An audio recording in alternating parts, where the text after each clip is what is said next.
So good day, everyone, and welcome to the last day of the hyperfractionated radiation therapy course or workshop, however way you call it. It's an educational course that we launched on July 8. Yeah, my name is Saiful Haq.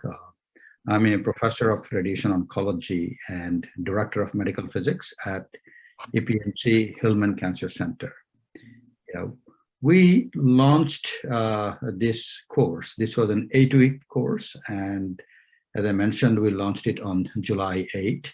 There was a general overview on hyperfractionated radiation therapy given by various very well-known faculties from pretty much all over the world. That was on July 8, and this was followed by hyperfractionated radiation therapy from consult to treatment, and for breast cancer on July 16, cervical cancer on July 23rd, prostate cancer on July 30. And this was then followed by a contouring and planning activity. And this contouring and planning activity, they all ended on August 10. And then there was a short time for the evaluation of all of these. And today is the grand finale day, if you will. And today is the knowledge sharing session and recognition of the top planners from around the world who scored the highest in the overall planning. We had faculty, for the breast, cervical, and prostate cases from Harvard, Hopkins, and UPenn. The overall the course was organized by Global Health Catalyst and Radiation Knowledge, and the contouring and planning was on a platform also. It was the platform of Radiation Knowledge and Educase. There were some, I'll be remiss if I don't mention the name of a few key organizers. I mean, there were a lot of people who were involved and worked for months, to try to organize this course. Dr. Avery will be recognizing all of them, but I will be remiss if I don't mention the names of at least a couple people who were the core people. And there were professors Wilfred Ngoy from Johns Hopkins University, Professor Stephen Avery from UPenn, Mr. Ahmed Noba from King Faisal Hospital in Saudi Arabia, Credit Harbor, myself, and as I mentioned, there were quite a lot of people. Dr. Avery will be, recognizing all of them at the end. I want to thank everybody, for working very hard to organize this workshop, and most importantly, all these participants. We had participants from 107 countries. The course will not be successful were it not for the participation of all of you.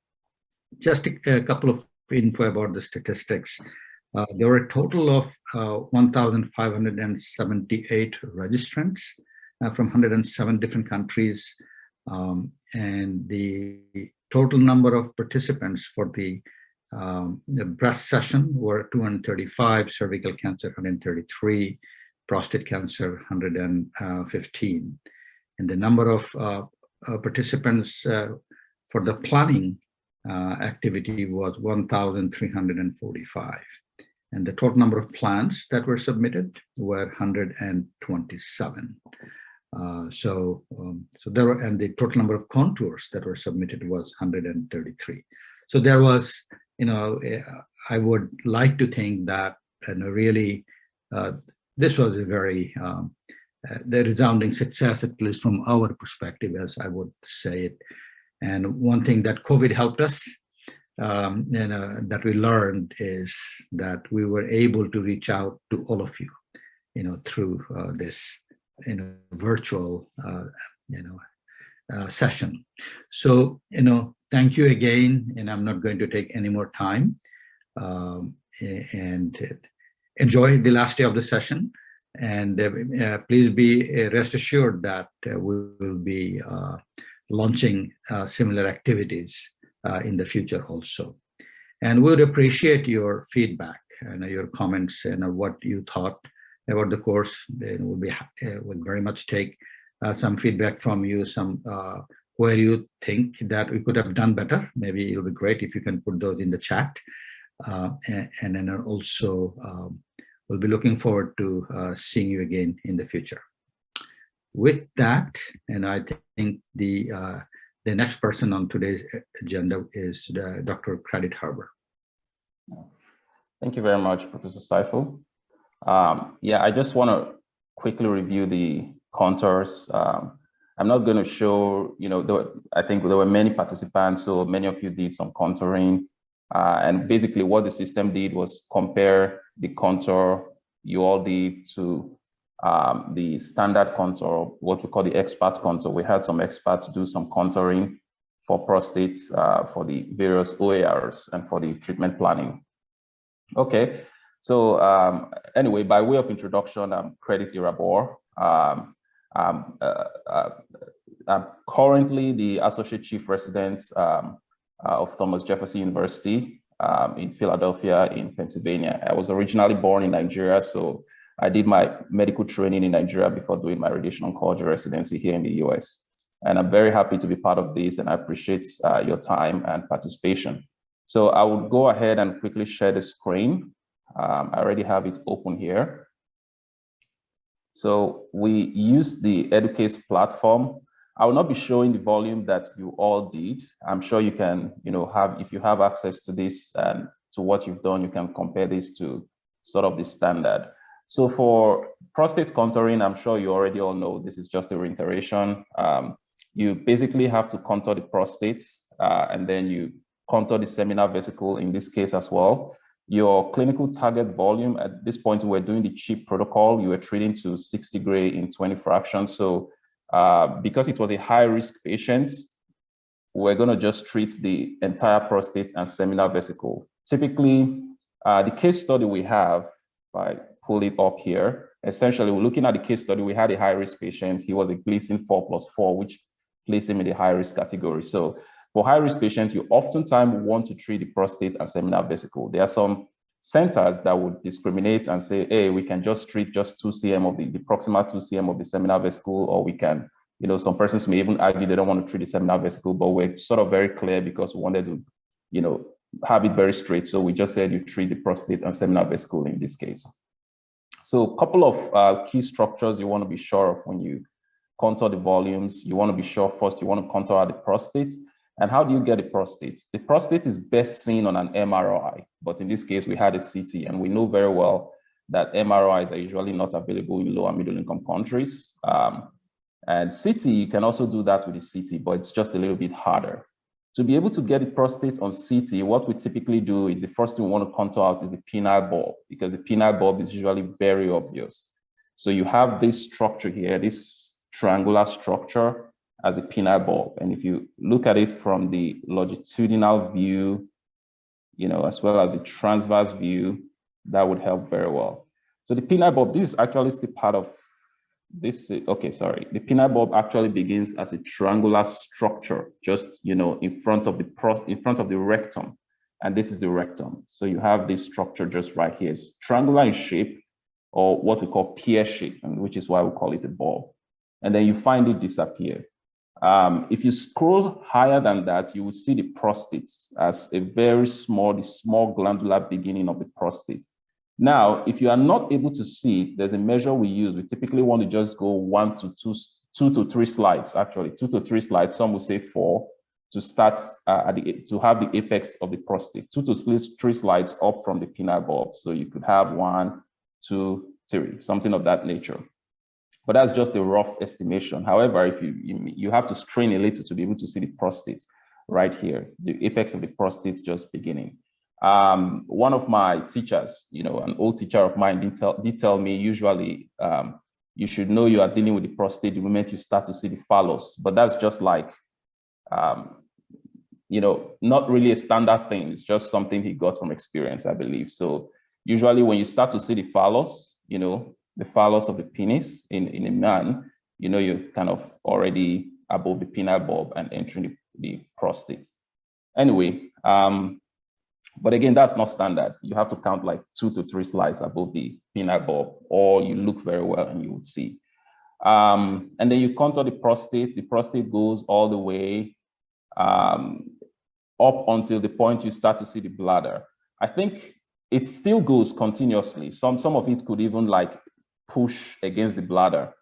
The bladder is usually very easy to see, especially if it's full. Unfortunately, I don't think this patient's bladder was full. Did have some fluid, but you know, wasn't really full as we might expect, but maybe as you might see on standard simulation. But however, the bladder is usually very conspicuous. You just see it's a different color. It's more hypoechoic. And so the bladder goes all the way down in front of the prostate, and you know, you have the bladder. And so the bladder, you have to contour out as well, because it's a critical organ that you have to watch out for. One of those organs whose constraint you have to meet when you do the volume. And that was essentially the bladder. The seminal vesicle are just, you know, superior to the prostate. I would say superior posterior. So here is the seminal vesicle. These structures you're seeing here are all the seminal vesicles. Just now, the best way to tell the seminal vesicles from the prostate is usually you look at the sagittal view, or the, you know, and you just tell it's like a dome on top of the prostate's base, just somewhere around there. And so your CTV, your clinical target volume in this case, was going to be the prostate and the seminal vesicle combined. So you kind of do a Boolean effect, what we call a Boolean effect. You combine both to have your clinical target volume for the 60 grade 20 fractions. And that sort of gave you your structures. Every other thing we're concerned with at this point was going to be, you know, our OARs. The penile bulb is an OAR. It's an OAR. If you don't meet the constraint for the penile bulb, you probably will be causing erectile dysfunction. Sometimes these patients already have erectile dysfunction. Sometimes radiation may worsen it. And so you want to be sure you meet that. You want to be sure you meet the constraint for the bladder, because if you don't cause that, you could, if you don't meet that constraint, you could cause urinary strictures, urethral strictures, or bladder irritation, essentially, which is, you know, some of it comes as part of the treatment, but you want to reduce the risk of all of that happening. And then the other OER you want to be sure of, you have to hit, would be that of the rectum as well as the bowel. The rectum is very obvious, and I'm sure when I looked at the volume, I saw most of you actually did a very good targeting of the rectum. I think from my own assessment, most of you did a very good job with the contouring. It was quite impressive. There were some outliers, and I think those outliers had to do with probably the technical issues, not really with getting the targets themselves, but having to do with maybe an error that wasn't deleted and you tried to delete or something. I spoke with Ahmad and with some of the leaders of Educase, and they were kind of sure that that was with Scott, and they told us this is probably some technical errors, unfortunately. So most of you did get the rectum, and I think most of you did do very well. I mean, close to the mark that was kind of end mark.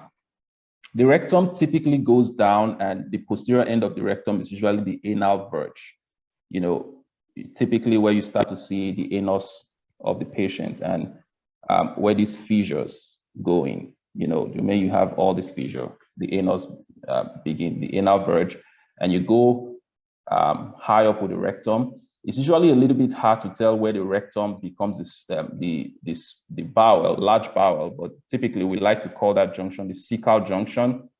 It's usually when the rectum starts to push. Some of you may miss 1 or 2 slides here. That's not much of a big problem. It wasn't a real call for us, but from this point where the rectum starts to move forward, you know, we stop at that point and call the remaining part of it the bowels. Essentially, this is the cecum. Maybe even 1 or 2 slides from here or above, we call that. Definitely, this is the cecum. So from the point where it starts to diverge, we call that the cecum. And everything up from that point was the bowel. In most contouring, we do what we call a bowel bag.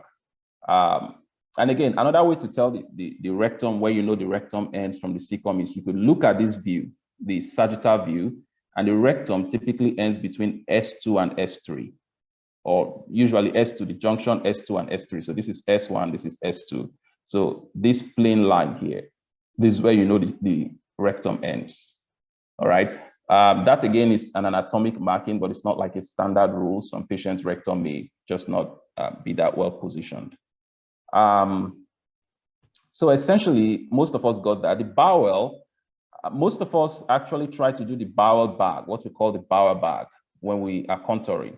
There's no rule, but that's something you can do for prostate because you're not even sure you'll be hitting much of the bowel. But the bowel bag just means you take everything, you try to make sure every loop, whether small or large bowel, from this point onward are included. It doesn't have to be extremely accurate. In other words, you don't have to start chasing after each loop and contouring each loop. You can just, you know, have a bag, cover everything up. Although I stopped at this point, but you could choose to go as far as you want to. In reality, there's no point going beyond this point because if you are to plan, your field is not going to extend up to this point. So essentially, this was the bowel bag. We are usually able to spare the bowel. The critical organs we oftentimes watch out for would be the rectum, the bladder, as well as the penile bulb when we try to treat the prostate and seminal vesicle. Finally, this one is usually not a hard constraint to meet. We oftentimes meet it when we do planning. I'm sure you all do, because I know you all do plannings in your various institutions. We have the femoral head. You know, this is very obvious. Some people will say femoral head and neck, just to contour both. In this case, I think we actually did the femoral head and neck. Oh, so just some part of the neck up to the ischial tuberosity here.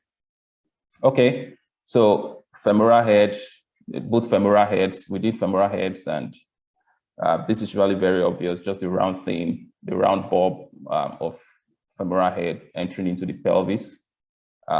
Those ones are usually contoured out. They are very obvious. Anyone can see that. And I think you all got that, except for those whose contouring had a technical glitch. So for the PTV, when you have the CTV now, I'm going to put out all the structures and just have the CTV 60. When you have that, the CTV 60 is the seminal vesicle and the prostate. You want to have a PTV. There are different models for expansion. You just expand the CTV to PTV. In this case, we don't really have a GTV because we don't have the precise location of the tumor inside the prostate. If you had an MRI, you probably could know the area of tumor involved, and you could contour that out, and that would be your GTV. But usually, when we are doing this sort of treatment, we don't contour out the GTV, the gross tumor volumes, because it's a structure that you could have tumors everywhere. And this one had many cores that were positive, so you don't deal with gross tumor volume in this case. You just take the entire prostate and seminal vesicle as your CTV. CTV means clinical target volume. GTV means gross tumor volume, which is essentially the tumor. And clinical target volume is where you think, microscopic or tumor could extend. Usually the area you think recurrence could happen. In prostate contouring, we just take the prostate and seminal vesicle.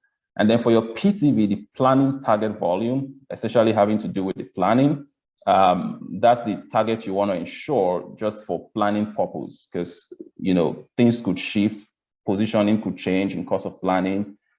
We typically want to do some expansion. In this case, usually for prostate planning, you could do as much as 7 millimeter expansion, which is what I think we did here. However, we are usually very concerned in prostate of the rectum.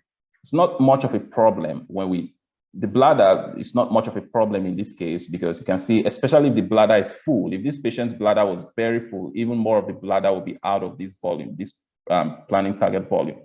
However, for the rectum, we always want to be cautious. And so we usually don't go as much as 7 in the posterior from the CTV. We could do 4 millimeters, 3 millimeter expansion posteriorly. I think we have a set out protocol we requested here. I think I don't remember, Ahmad, was it 3 or 4 millimeter we said posteriorly? So in any case, yeah, and this ideally would be our volume. So this was pretty much everything that was sort of the plan. And looking at the planning and everything, I think the contouring, I think most of us did some very good job. I would take some time to try to, I'm sorry, I'm trying to figure out just as comparison to what we had. Okay, that essentially is the experience or the contouring process we had, and this was the expert contour we had, and we're thinking you guys would meet.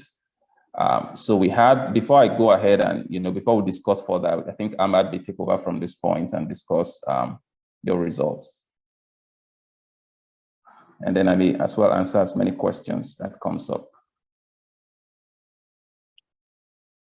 Yeah, thank you very much, Dr. Credit. I don't know if any of the participants. Oh, sorry, Ahmad, there's a question here that says cecum or sigmoid. Oh, yeah, that's a good correction. It's actually the sigmoid. Thank you very much. It's sigmoid. The sigmoid is like the lower part of the large bowel. The cecum is like a junction, not, okay. Thank you very much for that. Okay, Ahmad, you can continue. Thank you. Yeah, so if anybody has any question for Dr. Credit. Ahmed, before you start your session, I want to take 30 seconds. Yeah, please.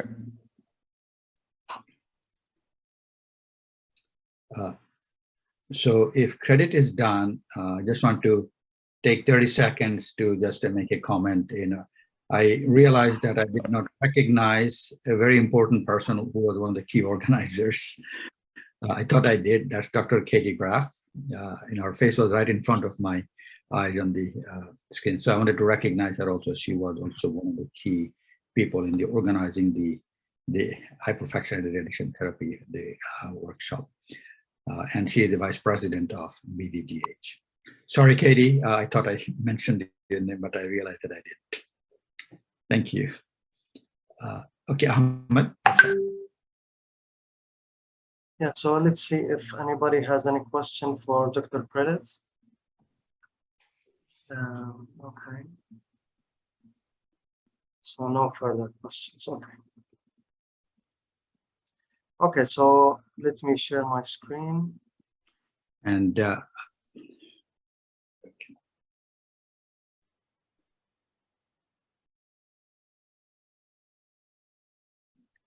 everybody see my screen? Yes, we can. Okay, everybody. Yeah, I don't know what to say actually at this moment, because like we have been working extremely hard for the past maybe few weeks, and this is the moment that we are sharing almost the outcomes or the final outcomes of all the great effort that have taken place in the past few weeks. It's been a real pleasure for me personally to be part of this, and you cannot imagine how many communications and messages and emails that I have answered in the past few weeks. It made me extremely busy, but you cannot imagine how happy I feel now, and the amount of energy that was initiated. The number of planners, radiation oncology professionals that were like dealing with me on daily basis almost.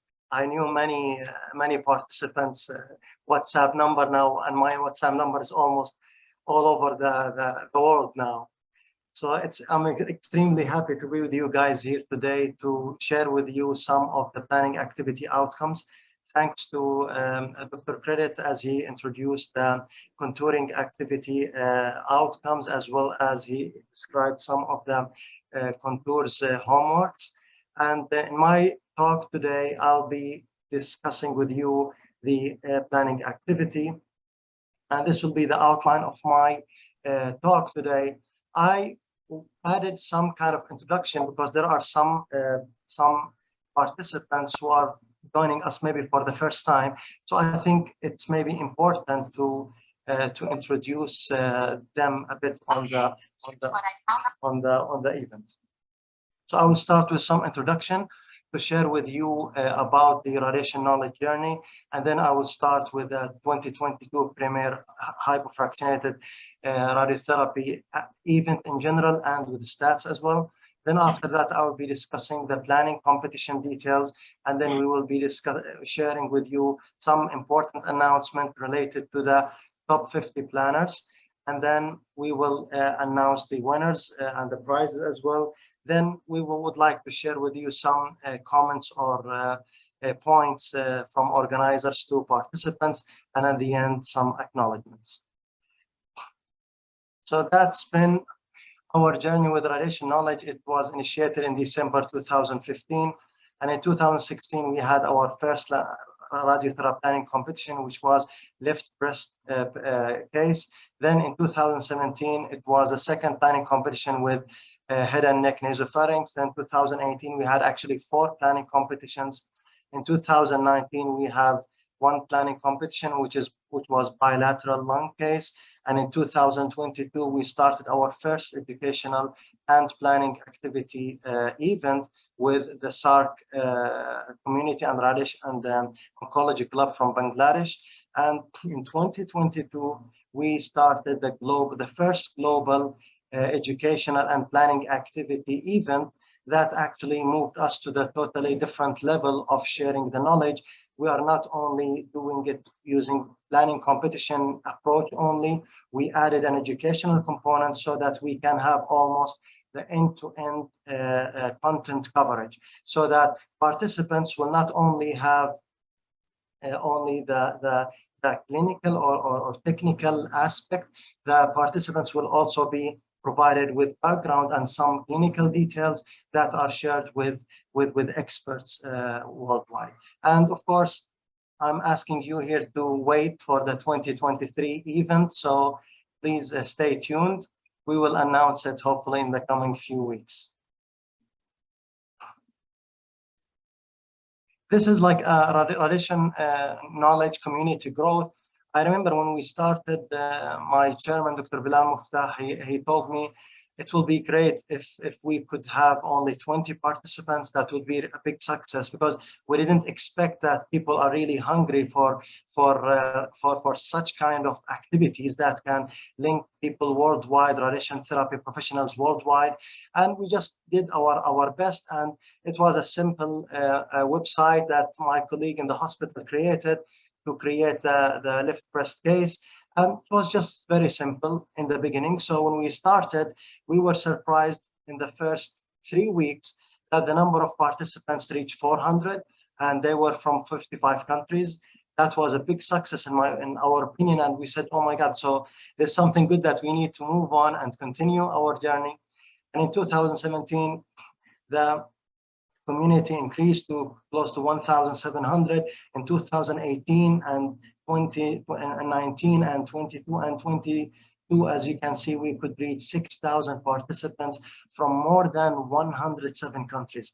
The Global Health Catalyst event, we could hit the 100 countries, which was not expected, to be honest. We reached actually 107, if not more.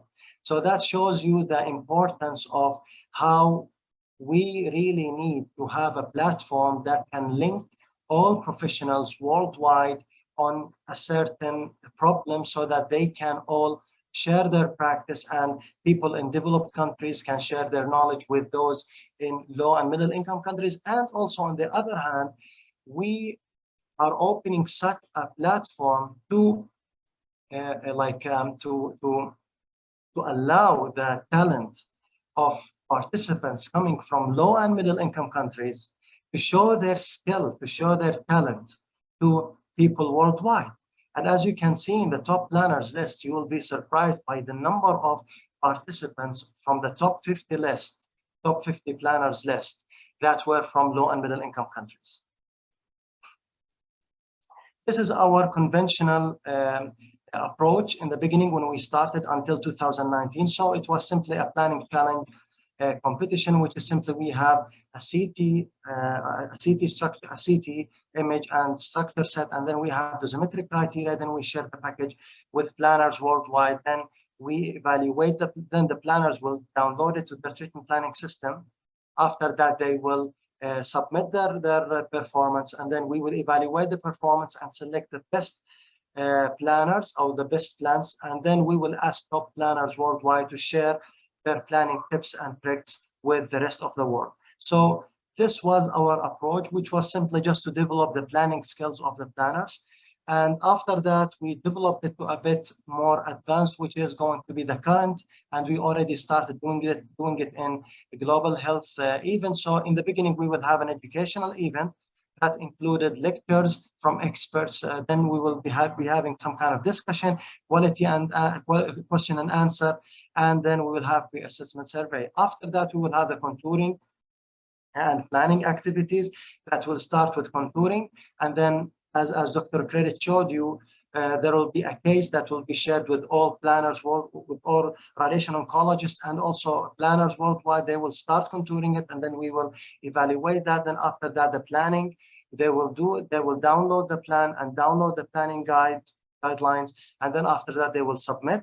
And then we will conclude all this kind of event with the award and knowledge sharing activity, through which the awards and prizes will be distributed to top planners, and then we will ask top planners to share their tips and tricks so that the planners worldwide can learn some of the planning skills. Believe it or not, from my personal experience, I participated in several planning competitions previously, and whenever I hear from a certain planner, top planner, his planning approach, to me, it may not be logical, but at the end, it's really scoring very high marks.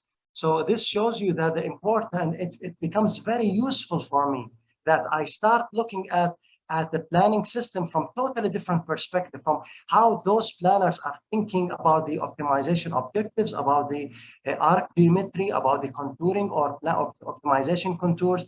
All these kind of details are adding to me personally and also adding to other planners. Worldwide, as you all know, maybe we have 5 treatment planning systems, 6 treatment planning systems, and those 6 treatment planning systems are used worldwide. So cancer patients treated in Asia, in Africa, in US, in Europe, all of them are using one of these 5 planning systems. So if we found the top planners and we asked them to share their practice with this treatment planning system, then any participants from low and middle income countries, if they cannot have enough training or enough time or enough skills to do the plans, then the cancer patient will suffer. So part of the main goals of radiation knowledge is to bridge that gap and share the best planning tips with the best planners with others. These are the competitions that we have been working on for the past 7 years, I would say.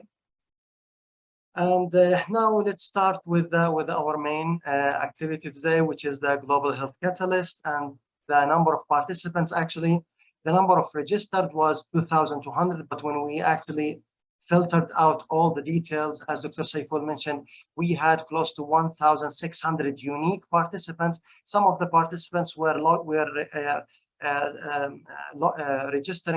registering using different emails, 1 or 2 emails, and we filtered them out to be close to 1,600 participants from 107 countries. And these are just a quick LinkedIn post that we have been sharing with all participants for the past few weeks. And as you can see, some of them reached 5,300. So the number of views, number of different kind of interactions like likes, loves, and sharing these posts. It shows that we're trying our best to share the event so that we can reach more planners worldwide, and then they will be able to benefit from the experts joining us, from the planning tips that we can share with others, so that we make sure that cancer patients worldwide will be treated will be treated to the best possible, regardless of where they were located or they are located. And this is the quick schedule for the planning for the HFRT event. So we started in July 8th, and then July 6th, 16th, 23rd, and then July 30. Then after that, the planning activity started. Then after that, this is the last part of the whole event, which is the concluding remarks and the knowledge sharing session. This is the educational course that the first one, as you can see, those pictures, they were in Johns Hopkins Medicine Hospital in Washington, D.C. It was July 8th. It was an amazing event that we attended, actually, and we saw how big the Global Health Catalyst Summit is. Actually, I didn't expect it's that big, to be honest. It was a pleasure for me meeting all these kind of experts, and not only in the medical field, but also in agriculture, and we know that there are some people who are really interested to improve whether healthcare or other aspects of life worldwide. So we learned a lot from it, and experts were joining there from IAEA, from different hospitals. It was a true summit. So in the second week, it was about breast cancer case, and experts from Harvard Medical School gave it. And in third week, cervical cancer, and a team of experts from University of Pennsylvania gave that session about cervical cancer. And the fourth session about prostate cancer was given by experts from Johns Hopkins Medicine. So this was like a summary of the educational course component of our event. Now, when it comes to the planning activity, as Dr. Credit mentioned about the contouring. So about the planning in general, we had close to 1,300 participants registered on both contouring and planning activities. The platform we used were RK platform, and it's a collaboration between Radiation Knowledge and Educase. It was the first time that we ever use it for a global activity, and it was extremely successful as far as we saw in the past few weeks. And this event was suitable for all members of radiation therapy, not only physicists or planners. Radiation oncologists were involved, also radiation therapists were involved. And also the case, as you already know, it's like high risk prostate cancer, and the dose was 60 gray in 20 fraction, and we used the CHIP trial for the dose distribution, for the dose criteria. Now, this is the Educase platform, the RK Educase platform that we use. As you can see, and many of you already have tested it, and they used it for contouring. As you can see, it has advanced contouring and editing tools. Or you can also play with the imaging like parameters. If you have an MR or CT or PET, you can fuse them together and you can display them together. So this kind of platform can be used, as you all know, to contour organs, address to contour a tumor, and this is what we used for this contouring activity in the beginning. And when it comes to the planning activity, same thing, we use the platform, but we added to it the planning aspects of it. So as you can see on the right-hand side, so this here you can see the dose distribution, and here it includes the plan parameters when it comes to the field size, to the energy, to the isocenter, and then after that also we can display the dose volume histogram, which is the dose delivered to different organs as a function of volume and dose.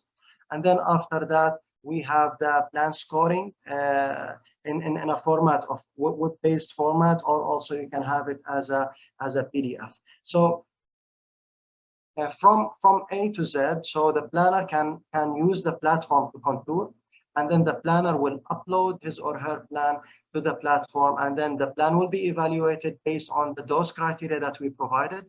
And then it takes literally like 5 seconds to give you the score. And then after that, you have the option either to download your PDF and have a final submission, or you will decide that this is my highest score. And actually, we evaluated from all planners more than, I think, 1,500 plans or 300 plans, something like that, because every planner was planning to push the planning system to the maximum so that they can get high score. So some of them evaluated maybe 20 times, maybe 25 times. Some of them only evaluated 5 times. So it depends on their score, how satisfied they were with the final score, whether it can be submitted as final or not. So that's the whole. And after all, we can have at the end of each event, we will have all the scores recorded so that we can have right away all the results. But after that, we also requested from top planner to submit to decide for their final plan, and we reviewed all the plans submitted so that we make sure that the plans, that there will be no mistakes or issues in any of the plans submitted.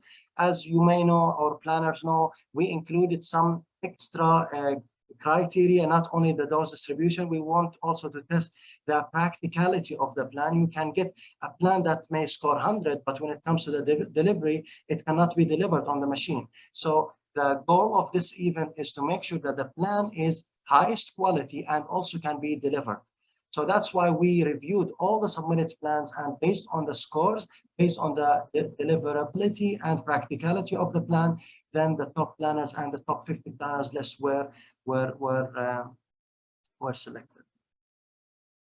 And this is the schedule for the planning event. And this is like a quick details. I'm not going to go through a detail about it because it's already discussed previously about the actual case, about the objective of the planning activity. And these are also the planning guides for the planners. So what are the allowed things that they have to use? There are some practicality aspects that they were added to the plan.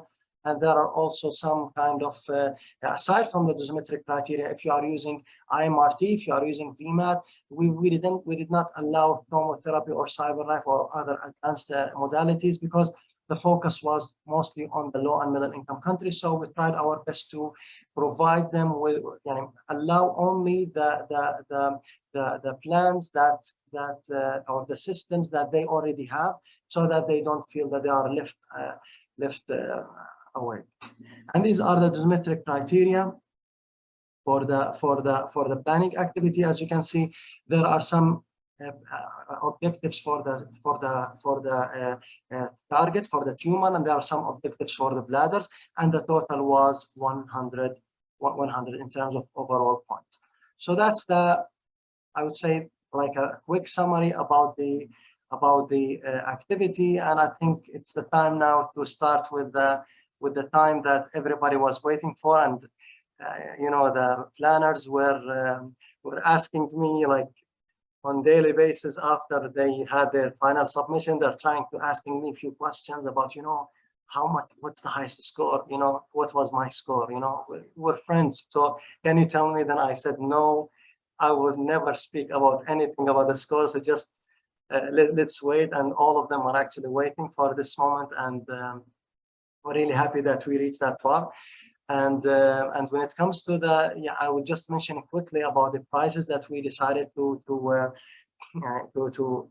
distribute on top planner. So there were two prizes. So there will be the first and second prize. This will be overall. So the highest planner overall worldwide, the first one will take $2,000 and the second top planner will take $1,000. And then we will select one top planner from each region based on the WHO country or geographic countries as per the WHO. Then each top planner from that region will have $1,000.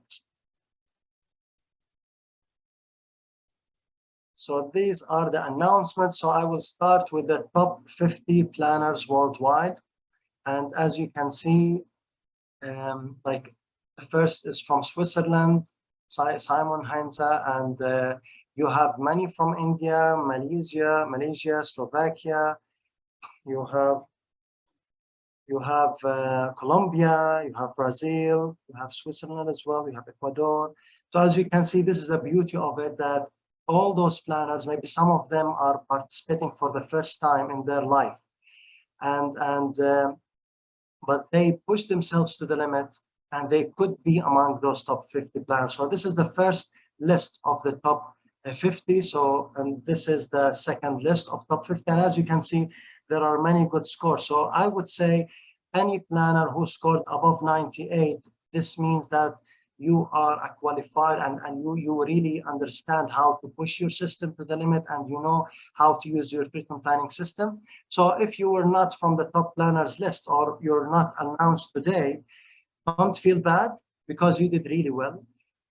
So keep up the great work. And I remember in my first planning competitions, I was maybe ranked to be among the top maybe 30 or top 40 planners. But as I tried the second time and third time, I could be among the top 7 or some planners worldwide. So it's all about being persistent and being always pushing yourself to the limit. The more you push yourself, the better you understand your treatment planning system, and this is how you push yourself, and you will become recognized worldwide. And many planners, actually, I was sharing with my colleagues that many planners have used this kind of performance, this kind of certificate, this kind of achievements to apply for promotion, to apply for new hospitals, to prove their competency in how to push the treatment planning system to the maximum. So that's the main idea when it comes to how and why we're holding some kind of this kind of activities. So this is the second list of the top 50 planners, and congratulations to all of them. And they did great job. They, despite their clinical load and clinical duties, they pushed themselves to the maximum, and they could be among the top 50. And also those who were not mentioned here, as I said, don't feel bad, you did well. So thank you for your time. Thank you for registering. Thank you for being hungry for knowledge and to develop yourself and to improve your skills to the next level, because all of this have one only goal, which is to deliver the best or optimal plan to cancer patients. So remember this as your goal. Now let's announce the winners. I will start with the top planner. He's Simon Henza. He's from Switzerland. And by the way, Simon is I remember in most of the planning competitions, he's always scoring very high. So I would like to congratulate him for his performance and for his continuous actually achievement. Like, he's one of the best planners in the world, and I'm really very happy to know him personally and also to learn from him some of his planning tips and tricks. The second top planner is also Perumal. Perumal is also another top planner. I know him personally as well from the previous planning competitions. He's a very skillful planner from India, and he's like, I was discussing sometimes with him about planning. His approach is also very unique. So I would like to congratulate both of them for being the top 2 planners worldwide. And Simon prize will be $2,000 and Perumal prize will be $1,000. So congratulations. And I would like also to congratulate the 6th other planner, Eugene from South Africa, George from Colombia. That was a mistake, sorry. From Colombia. Sorry for that. Yes, from Colombia, and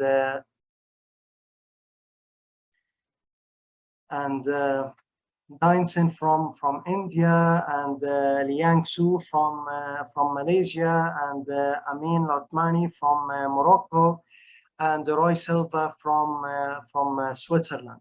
So congratulations to all of you guys, and it's been really pleasure dealing with each one of you, and you did a great job in the competitions, and each one of those top planners will get $1,000 prize.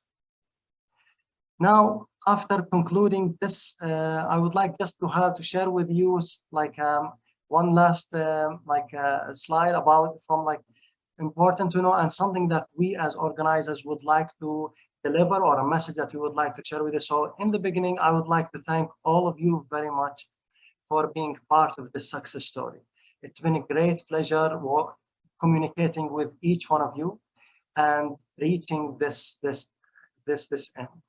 And despite the clinical load and other duties that all of you had, I'm talking now I'm not talking only to participants, I'm also talking to speakers, I'm talking to organizers, I'm talking to each one of you, that I totally understand how tough it was, because all of this was aside from your clinical duties, from your family commitments, but despite all of this, we could work extremely hard to make this reach that far. So I would like to thank all of you for the efforts and time that you guys spent on it.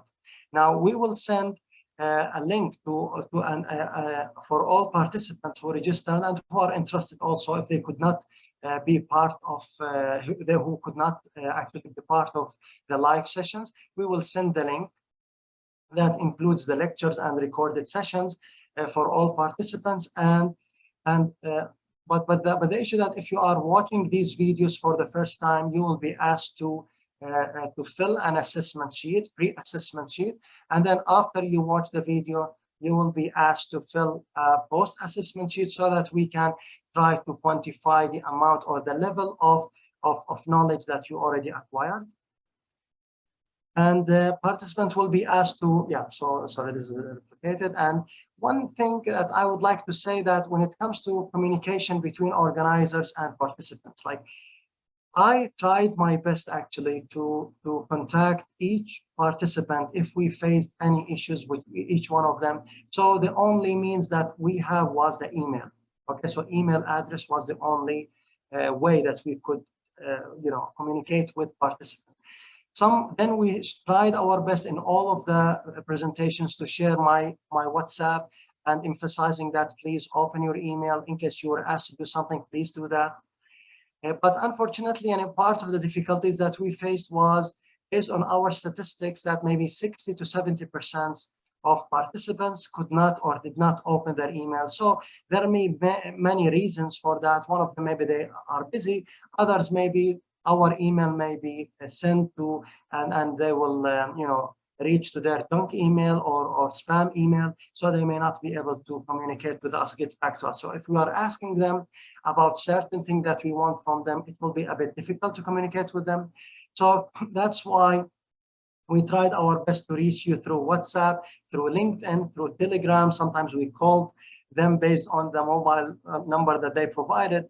So in the next event, we kindly ask from you to make sure that you always, if you register in our event using certain email, make sure to always pick your junk email or spam and try to move us from there, so that we make sure that whenever we want to reach you, we can communicate with you. You really don't know, you may be one of the top planners and we cannot reach you. So what will be like, how will you be rewarded? How will be you will be recognized? So that will be a bit difficult. So this is why in the future activities that will be really soon, we really appreciate for all participants to pay attention to this point. It was a bit difficult for us to communicate with them. And at the end, I would like to acknowledge, to write like a few acknowledgement to our dear participants, our radiation therapy professionals, Global Health Catalyst team represented by Dr. Wilfred Ingwan, Dr. Stephen Avery, and the whole team, also Lydia, Dr. Lydia, and all the team, Dr. Ahmed Zawawi, and I don't want to forget anyone, by William and Dr. Credit, and all the great health catalyst team, and also the IT people who are helping us. It was really a pleasure working with you guys. Radiation Knowledge team, Dr. Saiful, Dr. Waid Najjar, for their continuous support and their dedication and supervision actually for the whole event. And my dear wife Samaha Mughali, she's been working with me on this for actually not only this activity but also on the previous events, and we enjoyed spending time with all participants worldwide. Thank you very much, guys, for the event, and if you would like to ask any question or would like to communicate with me in anything, it will be really great to communicate with me either through WhatsApp or through Radiation Knowledge, so that we can reach out and you can share with me any question and I can answer it. So by this, I come to the end of my presentation, and I would like also to thank EduCase, Scott Taylor, and the EduCase team who worked extremely hard to make this event extremely successful, and they were day and night sorting any problem, and it went well so far. So thank you very much, guys. So I think Dr. Saiful would like to say anything. So now I would like to share with, so we will start with. I'm good. Yeah, it seems like there are a lot of questions. So congratulations. Thank you, guys. Thank you. So Orwell, congratulations. If anybody has any question, guys, please write it down. I'm happy to answer any of the questions. If not, as I said, you have my WhatsApp number, you have my email. You can surely send me a message anytime. I'll be more than happy to answer you, whether it's something related to the event or something else. Yeah, this question is always been asked about the videos. That now I will be sharing. So some of them are asking, where are the winner plans? Don't worry, they're coming now. So some of them will be giving the presentations live, and some of them will be giving the presentation as recorded video. So we will start now with the Simon Heinze with his PowerPoint presentation, with his video. So just give me a second. I'll stop sharing now, and then I will share his video. Just a minute. Ahmed, in the meantime, Dr. Stephen maybe has to say something. Yeah, please.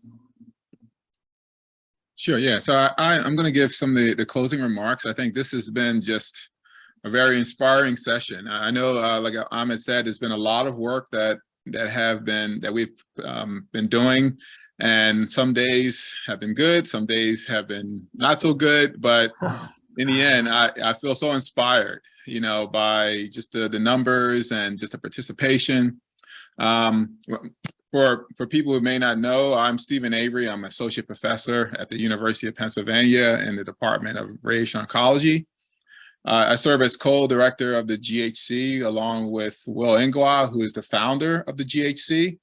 And again, this event wouldn't be possible without collaboration from EduCase. So thank you, Scott Kaler, who's the owner of EduCase, participating in this event. Also with the Global Health Catalyst, again, Will Ingwa, who's the founder of that. And Ahmad, who is his vision of radiation knowledge. I think that collaboration together made this possible. So that, and all of you who participated, I mean, 107 countries, more than 1,600 people. I mean, this is amazing, you know, what we can achieve by working together.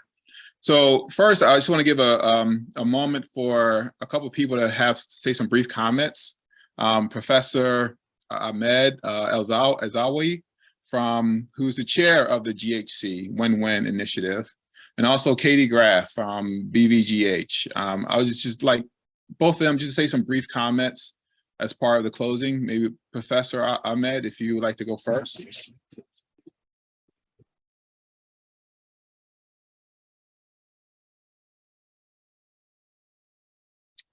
Are you there, Professor? Yeah, I think it's muted. Okay, yeah, you may be muted. If you unmute yourself.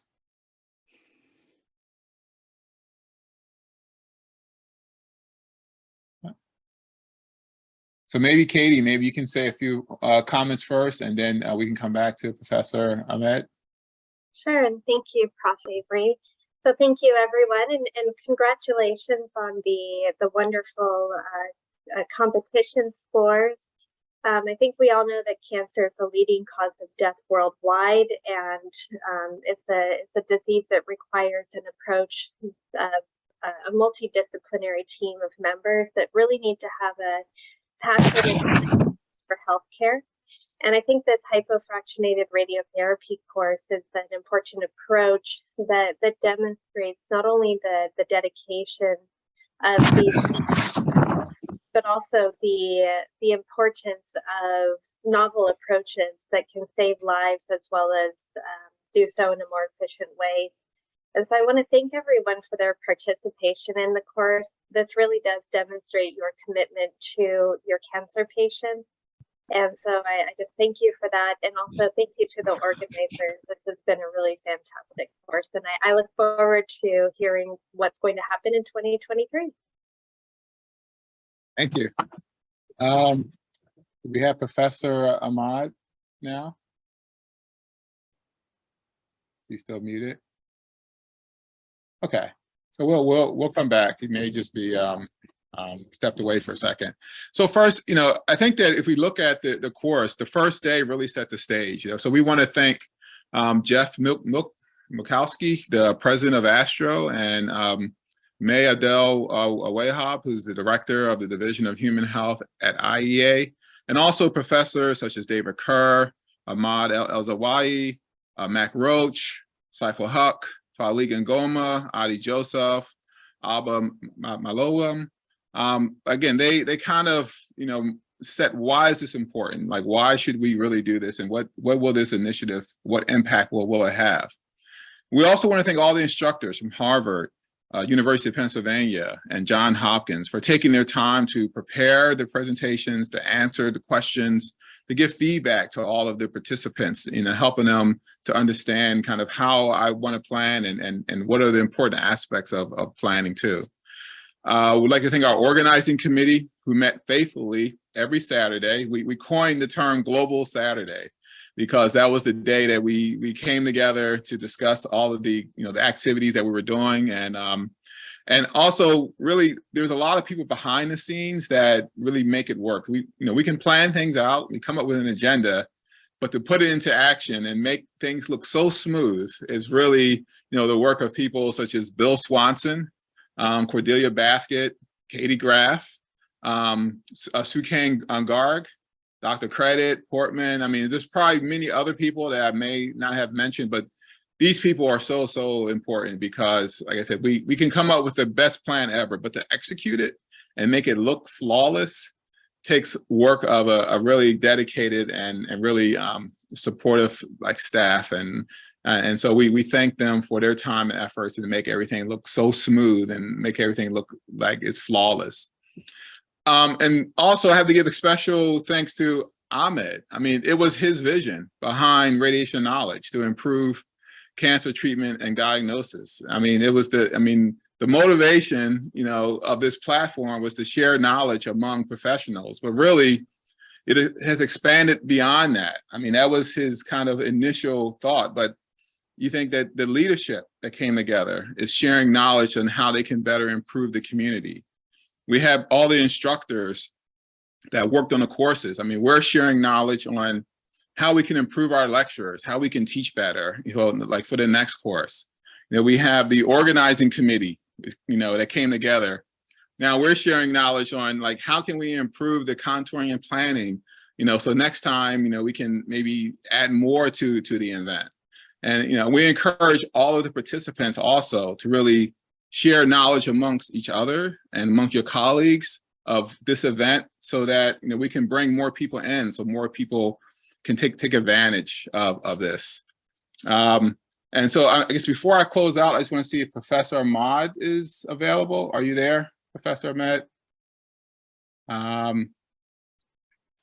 Yeah, I think he may be away. So, well, in closing, I just want to leave, I guess, a quote that I think really encompasses the spirit of Radiation Knowledge. It's from Kofi Annan, who is a Ghanaian diplomat.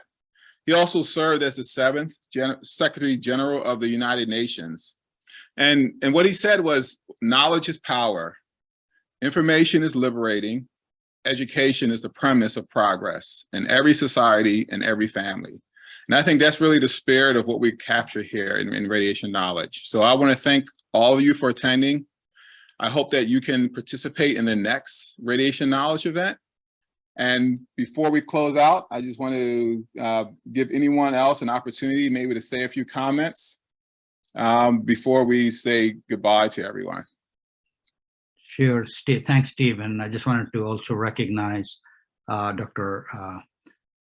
Bashkim Zuberi also, and we can see him in the video. And he was also a key member in helping, coordinate all the activities. Yeah.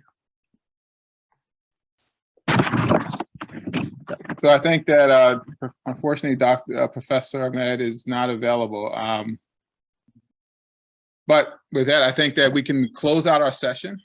I think again, Dr. Stephen, now we will be starting with the knowledge sharing sessions, which is the top planners, they will be sharing their planning tips and tricks, okay? So some of them could not join. Unfortunately, they were involved in other conferences, and some of them, they cannot join actually. But those who could not join, they already recorded the video for me, and I will be sharing it with you guys now. And then we have also some of the top planners that are ready to give their presentation. And I will start now with the top planner worldwide, Simon Heinze. He's from Switzerland, but unfortunately he could not join us, but he recorded the video. So just give me. So I will. So is it? Oh, wait, just a minute. Yeah. You can see it. Because can you hear? Can't hear anything. Not very good. No, we don't hear at all. Okay, just a minute. Is it playing? Share your screen with audio. It should be in your share screen settings. What is that? Go to your share screen settings and advanced sharing options. You should be able to share. I'm sharing a video from I'm sharing a video from the laptop itself. Right. So someone says sounds fine. Scott, it sounds good. I don't hear anything. No, wait. You play it again, so we see if it works. So I played it. Can you hear it? No. So the sound, there's a way to connect the sound on Zoom. I'm not very sure. are you sharing the application itself or the or just your desktop screen?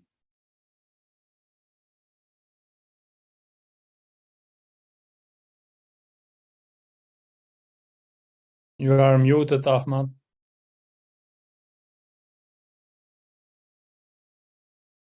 So let's, Perumal, would you like to start until we sort this technical issue? Yeah, I'm ready. Okay, so Perumal is the second top planner, and he's from India. He would like to share his presentation. So you can share your screen, right? Yes.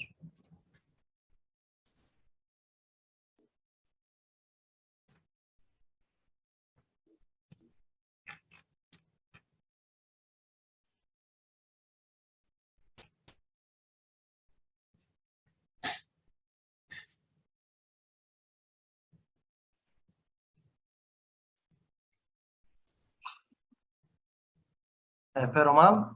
Yeah. Yeah, Is so it- whenever you are ready, let us know. Can I continue? What is that? Can I start? Yes, I can see your screen. Okay. Hello everyone. I'm Perumal from India, working at Sri Shankara Cancer Hospital and Research Center. With this presentation. Perumal, can you screen go to presentation mode? Maybe that'll be helpful.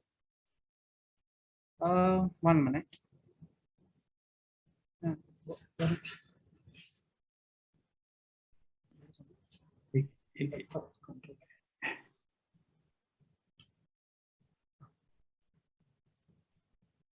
Is it okay now? Yes, great. Okay, thank you. With this presentation, I would like to share my planning strategies or ideas I followed for this particular competition. Let me briefly explain about our institute, Sri Shankara Cancer Hospital and Research Center. It is a 500-bedded comprehensive cancer center. We have 3 linear accelerators. One is Variant Trilogy IX and 2 true beams, one with hyperarc and a 6-step couch. And we generally treat around 2,000 patients with RT per year. Coming to the planning station, we have only Variant Eclipse, and the version is 16.1. And I used Photon Optimizer 16.1 for this particular competition, and AAA 16.1 for dose calculation. The objective of this competition, as mentioned by the organizers, is to achieve high dose homogeneity for CTV and PTV, and a good dose coverage for both CTV and PTV with 99% coverage and very high conformity. And then to achieve all this with the acceptable plan with limited number of fields, for example, 7 fields for IMRT and 2 arcs for rapid arc. That is what we generally use in clinical practice. And with limited complexity or with less complexity, which is checked with MU factor. They allowed a MU factor of 3 for, I think, flat beams and 5 for unflat beams. For rapid arc and IMRT, it is 5 and 7, I suppose. Let us check the score sheet first. What are the complex criteria to achieve? What are the easier one? According to me, actually all the OIRs are very liberal to achieve, and I didn't face any difficulty in achieving any of the OIR constraint. So the challenges I particularly faced is the conformity index and coverage for PTV 60 gray, that is 57 gray coverage for PTV 60. These are the 2 challenges I faced. And apart from this, the other minimal, or you can say a little challenging thing is the homogeneity for CTV and PTV. As I said, the contradicting constraints are only PTV coverage and a conformity index. Actually, the coverage requirement for PTV is 99% with 57 gray volume. So 1% of the PTV volume is around 0.9 cc, and so you are allowed to underdose the PTV by only 0.9 cc. If you are exceeding 0.9 cc, then you will be losing your marks for the PTV 60 coverage. So you can underdose the PTV up to 0.9 cc with 57 gray volume, and the same 0.9 cc dose pillage of 57 gray is allowed outside the PTV if you want to get the full under marks. Coming to contouring preparations for PTV, I have cropped the PTV 60 extending into the CTV 60 in order to control them separately. For conformity, that is the main challenge in this plan. I used 3 structures. One is a ring of 5 mm at a distance of 1 mm from the PTV. Then later I realized that even the 1 mm gap between the ring and PTV is not sufficient to achieve a good conformity. Then in the middle of the planning process, I generated a second ring that starts exactly at the border of PTV, that again a 5 mm ring. Then when you work with conformity, you will end up underdosing the PTV. To avoid that, I created another ring, inner ring to the PTV with a width of 1 mm. That is where you generally underdose the PTV with conformity objectives. So these 3 rings helped me for achieving conformity.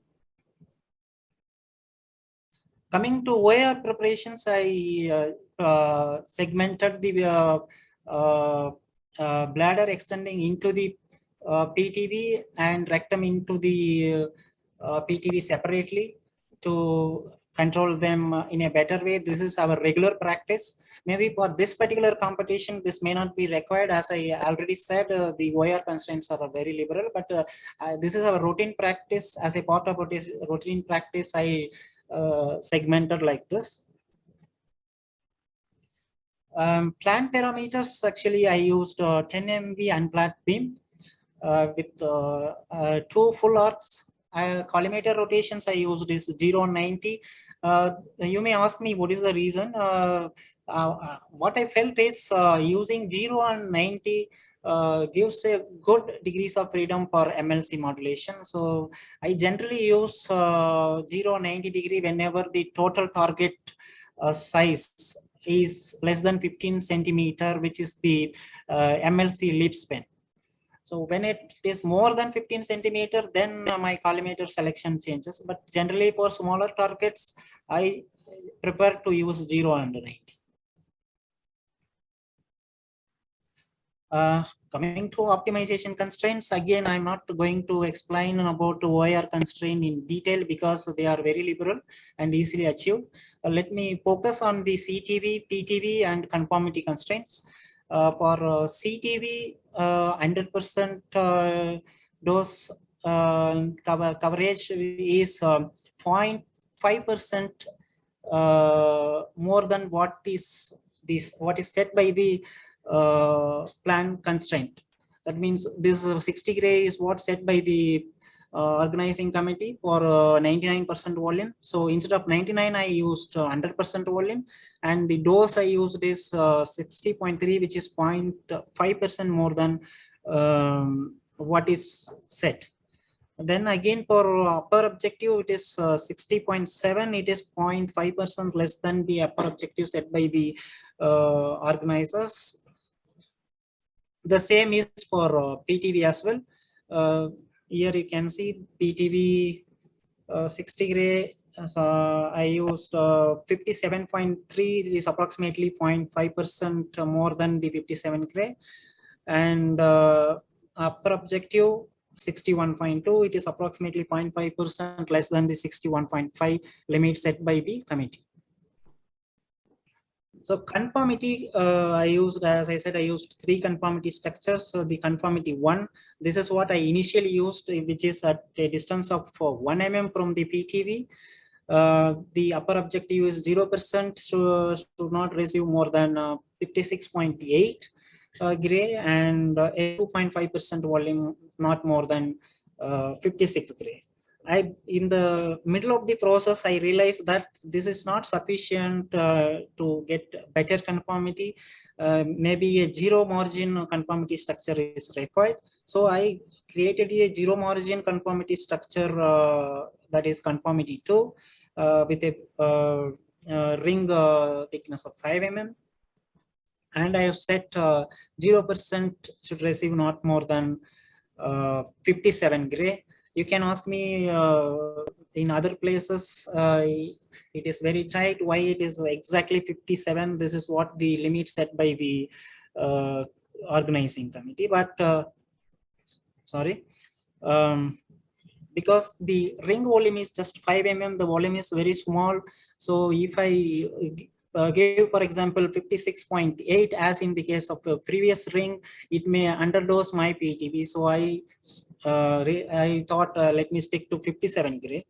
So that is why it is 57 gray. And for conformity 3, this is again the inner ring inside the PTV with a thickness of around 1 mm to avoid the underdosing of PTV. You can see 100% I set, and to 100% should receive at least 57 gray. So here it is not 57.3 gray, that is that 0.5% more, because again the volume is very small. If I aim to deliver 57.5 at the periphery, then my conformity will decrease.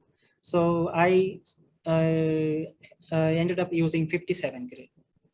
Then apart from that, I used dummy structures that are nothing but the dose structures. For example, the volume receiving more than 15.7 gray outside the PTV, I converted using dose to structure. Then I constrained them.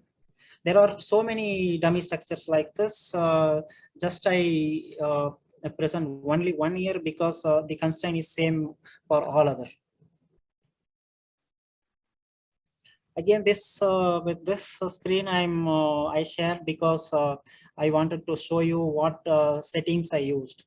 For auto NTO, I used 70% weight, and for structure resolution, I used 1.25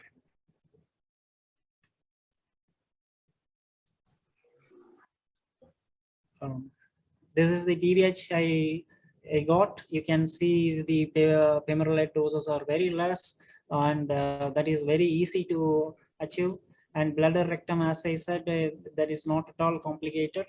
And you can see that TVH is like almost a straight line, indicating that the dose is very homogeneous inside the CTV. And PTV as well, this is not the cropped PTV, this is the actual PTV, that is why you are seeing like this. But the cropped PTV also almost like a straight line, indicating homogeneous dose distribution.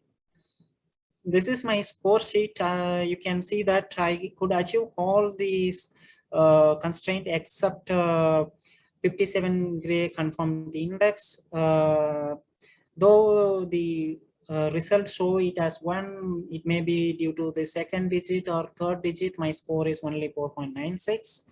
So, and another question is IMRT comparable? Yes, of course, I did a IMRT plan as well to check whether I could get a good score with IMRT, and the score for my IMRT plan is 99.91. So which means IMRT is equally good. I would like to thank Dr. B.S. Srinath, the managing trustee of our hospital, Sri Shankara Cancer Hospital and Research Center, Dr. G.V. Gree, HOD of Radiation Oncology, Dr. M. Ravikumar, Director of Radiation Physics, Dr. R. Tamilarasan, Chief Medical Physicist, and my medical physics colleagues. And I would also like to thank the Global Health Catalyst, Education, Radiation Knowledge team, and my dear friend Dr. Ahmad Lobo for all his support. Thank you all. Thank you very much, Perumal, for the great presentation. And I totally agree with you when it comes to discussing the details of the plan. May not be enough to talk about it in a few minutes, because planner, you know, is trying most of the time different approaches, different numbers, changing the optimizations on the go. And thank you that you shared with us a few of your planning tips. So I will try to go through the questions that were asked. Okay.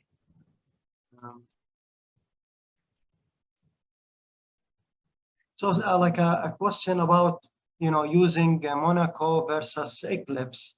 And by the way, some of them are saying why all planners from Eclipse or but not Monaco. So it's not our it's not in our hands. Okay, so we opened the planning competition for everybody in the world. We try to reach everybody in the world, but most planners in Eclipse, they scored high. So, and there are some planners from India as well. We will see like a few minutes, maybe after half an hour from now, they scored above 99 using Monaco TPS. So it's possible. Some participants are saying that because of the fact that Monaco is using Monte Carlo simulation, so it's difficult to have good dose coverage compared to AAA in Eclipse or Accuros. But you know, like this is a case. This is the case in case you're dealing with lung and there will be some kind of heterogeneity. I agree with that. But mostly for prostate case, you're getting almost a very close DVH. And this is the, like the proof of that is that we have some planners that could score 99 point something using Monaco treatment planning system. So another question here, do you have any comment about this point, Perumal? Actually, to be frank, I have never worked with Monaco or any other planning system. My experience is only with Eclipse. So I'm not the right person to comment on other planning systems. So yeah. I really have almost have not worked with any other planning system than Eclipse. No, and one question for you, Perumal, is what was your machine? Was it? Okay, sorry for that. I forgot to mention in my presentation. I used variant TrueBeam with HDMLC. HDMLC, okay. Yeah. Because you know, many people are saying that those who are using HDMLC, they will score high. But it's not always like, I agree with that. You will have better conformity. But we have an example of planners who used Millennium MLC, who scored 99.8 something, which is Joy Silva. He's with us and he's answering some of the questions. So the planning skills is always the major factor that is playing with the quality of the plan. a high definition MLC will have an effect, but it's not as big difference. And unless you have very small target, this is a different story. Yeah, I agree with you. Yeah, and here, like Roy is saying, how to confirm.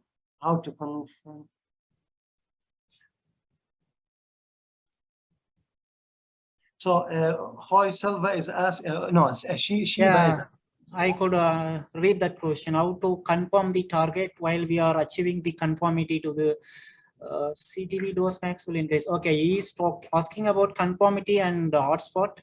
Particularly in Eclipse, I never faced any issues with the homogeneity. Because the constraints are very simple. You give a lower objective and you give a upper objective. If it is feasible, this planning system will easily achieve it.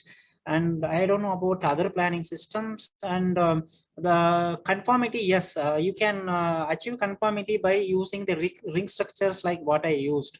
That really helps when you have a ring just around your PTB and you have your inner ring to the PTB with a very small margin of 1 mm or 2 mm, then you have a better control of the dose distribution in that region, just in the PTB border as well, just outside the PTB edge. So that is how you can improve your conformity as well as coverage. Yeah, I agree. Like one other point I would add here, Peramal, is that the more the optimization objectives are not logical, the more inhomogeneous plan or DVH that you will get. So this is the importance of selecting the proper optimization objectives, and this is why it's very important to learn from the top planners. Yeah, correct. What you are saying is correct. Actually, I always make sure that my objectives are not contradicting each other. I make sure that I'm very clear with my objectives and my objective is realistic. So that is the point I want to make. You first, before inputting your objective, make sure that your objective is realistic and it is not contradicting any other objective seriously. So that is one of the best practice to achieve a good plan. Yes, and another question here: should you use a high definition structure? So usually, if you have a difficult plan, do you really need to convert? Yeah, I used high definition structure for all the rings, and yeah, all the rings and all the dose structures, which I converted for optimization purpose. Yeah. Any more questions from the participants?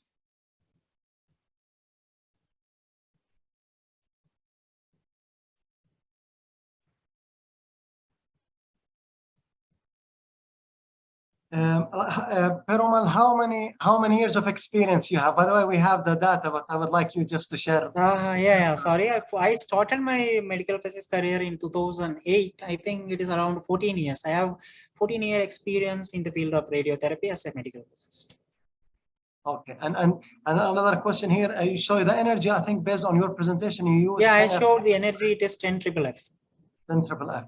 And another question here, what is the calculation grid size? Calculation grid, yes, I played with the calculation grid. Actually, as the main limitation is the file size not more than 50 MB. So I played the grid size as that the size is around 50 MB. I think it is around 2 MB.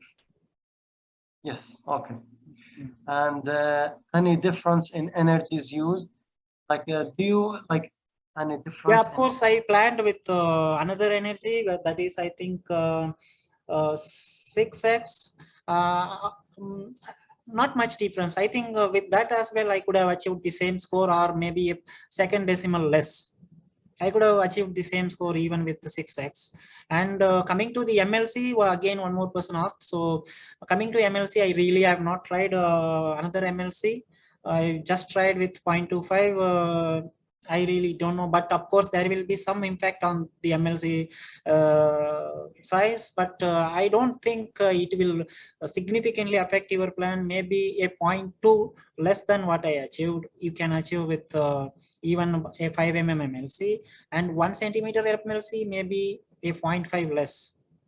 I really have not tried. I don't know.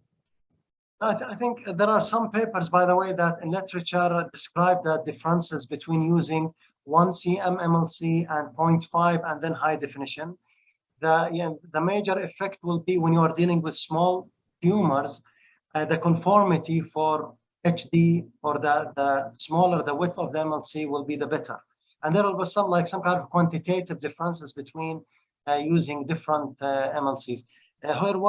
So also the question about the 10x or 6x, it's personally, if I have a thick patient, I would prefer to use 10x. But as you said, it's not that big difference you expect from 6 or 10. Another question here, what is the benefit you get by using 10 MV/FF instead of the flat beam 10x? Yeah, I choose 10 FFF keeping the MU factor in mind. I thought my MU may cross the value of 3. So simply for that reason, I chose to use FFF. But one of my colleague, I think he tried flat beam, his MU also. Of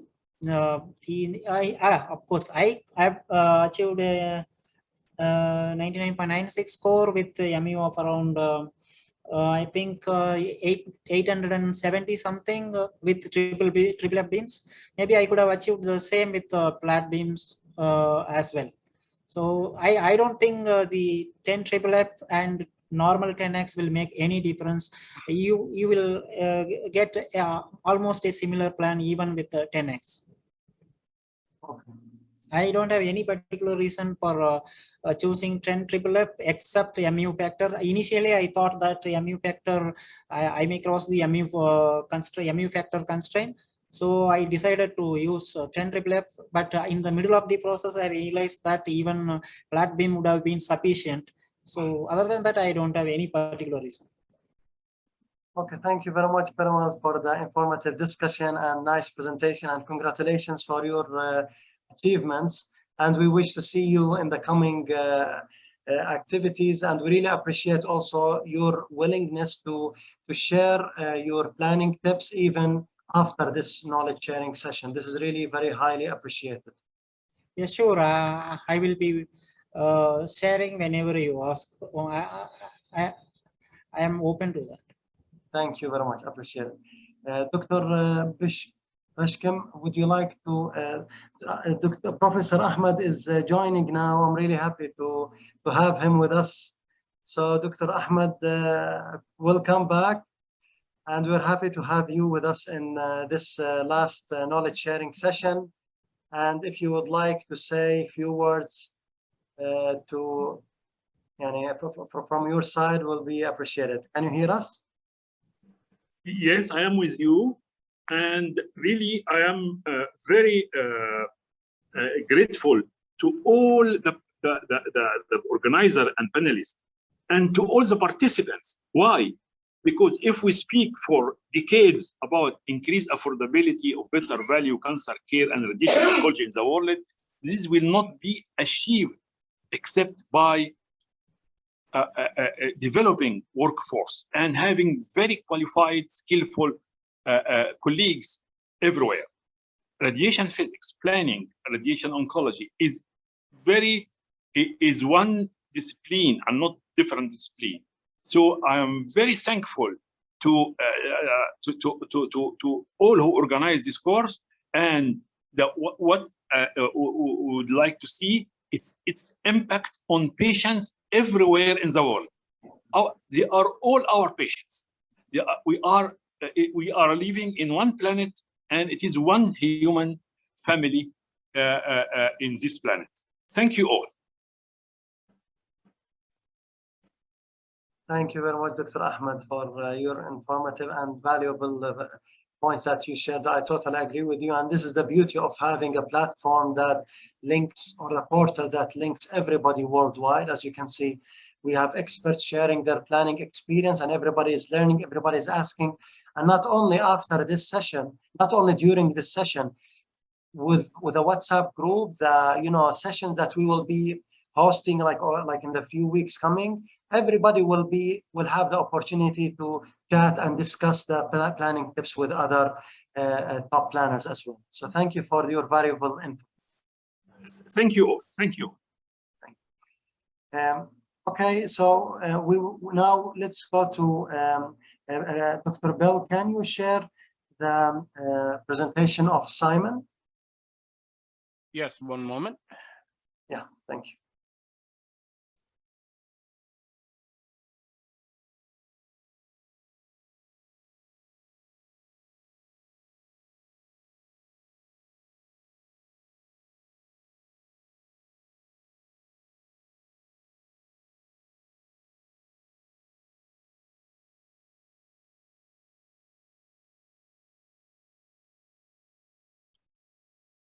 Can you see my screen? Yes. Yes. Hello everyone, I'm glad to have the possibility to present myself and my plan for this year's planning competition. My name is Simon Heinze. I'm medical physicist since 2010 and since 10 you know, Dr. Bell, maybe the voice is very low. So I would suggest the following. So we will share the video for other participants via WeTransfer. So I will send it on WeTransfer and share the link with them on the chat or with you so that you can share it in the chat, because I cannot answer the chat for some reason. That's and fine. then The other video is fine if you'd like me to start sharing that. Yeah, please. Yeah, do put the other video if you can. Hello everyone. My name is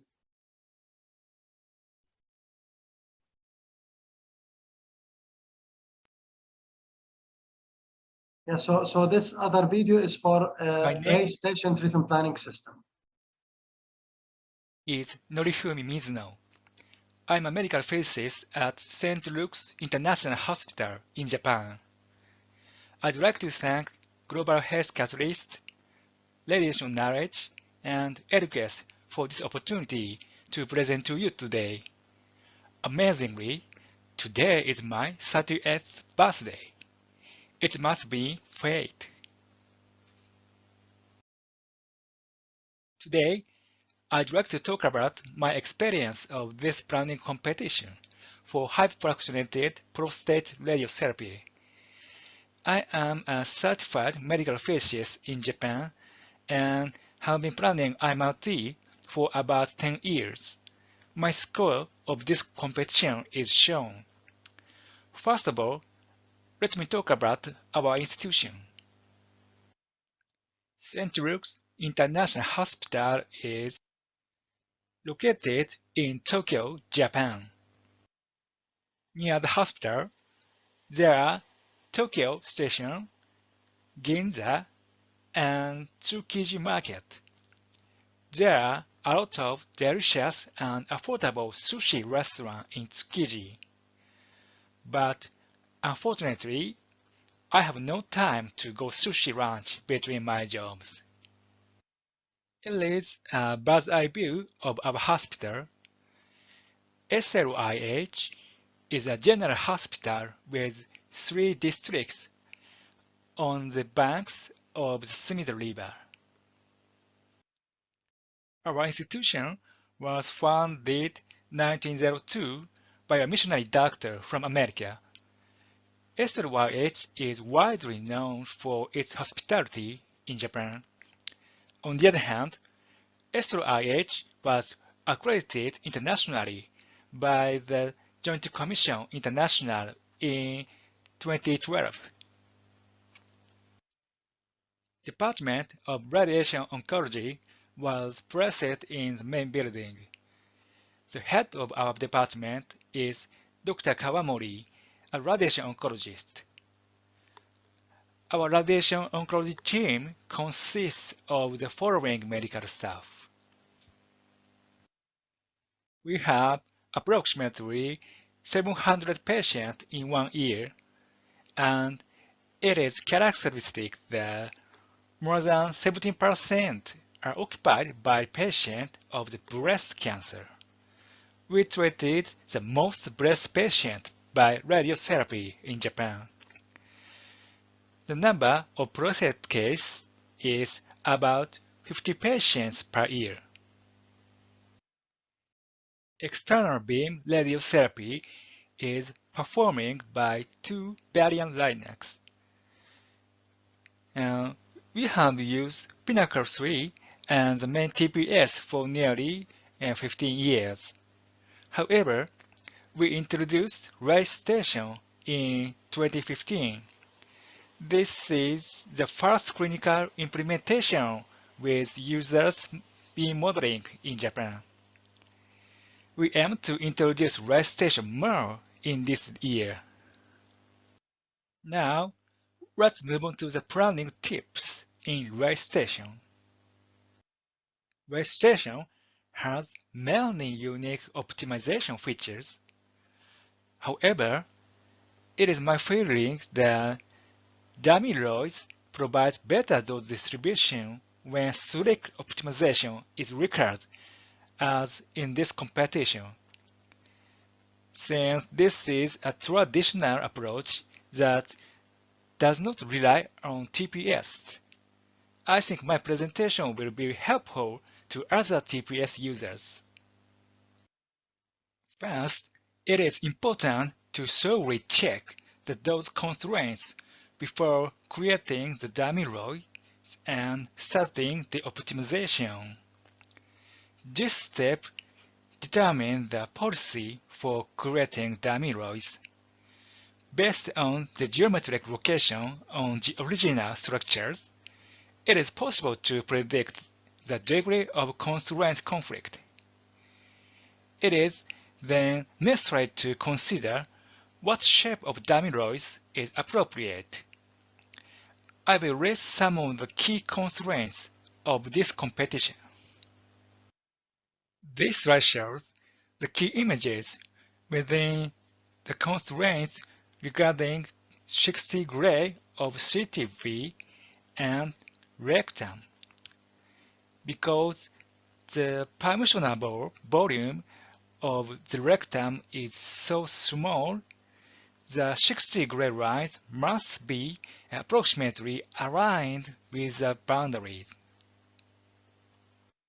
Similar problems could be observed in CTV and bladder. However, the volume allowed for the bladder is larger than that of the rectum. So it was expected that this problem would not be so difficult to solve. On the other hand, this slide shows considerations regarding the constraints of 57 gray for PTV and 48 gray for bladder. I found that this constraint is met if the dose at the location of the bladder 5 mm away from the PTV is less than 48 gray. This corresponds to a dose reduction of 3% per millimeter. I expected this to be easily achievable. Similarly, considering the distance between PTV and the femoral heads, the dose reduction of 1.3% per millimeter was required. This was predicted to be very easy to achieve. The reason is shown on the next slide. This slide shows the measured beam data of the MNC fields. These are fixed beam data. In practice, the beam will have multiple poles or rotations, so 5 to 10% per millimeter is good rule of thumb. The beam parameters used in this study are shown.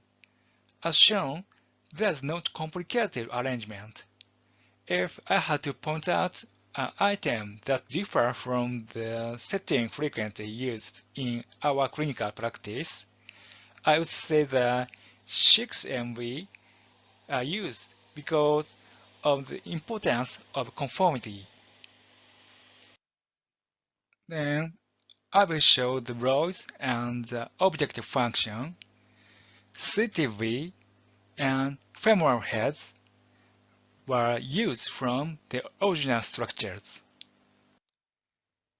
and links were set near the CTV and PTV. Dummy rows were also set for the bladder and rectum, far from the target. The optimization was then initiated with 80 iterations and started. After initial optimization, additional rows were created by the create row from those functions. Those rows related clinical goals of bladder and rectum were added to the objective function. At this stage, the optimization was reset and restarted. From here, continuous optimization was performed.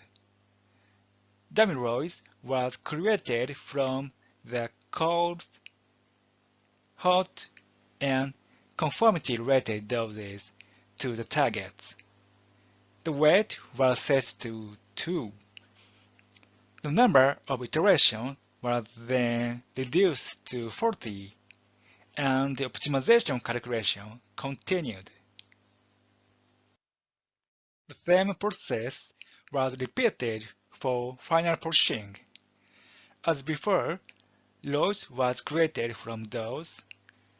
The constraints were relaxed by changing the function from max and minimum to volume. Note that the weight was increased to 5 to 10 times. The number of iterations was set to 20 and optimization continued. Finally, similar dummy rows were created. Then, 7 iterations were performed continuously. This work was done to apply clopsidogrel combination, a clinical dose calculation, to small incremental optimization. This slide showed the final results.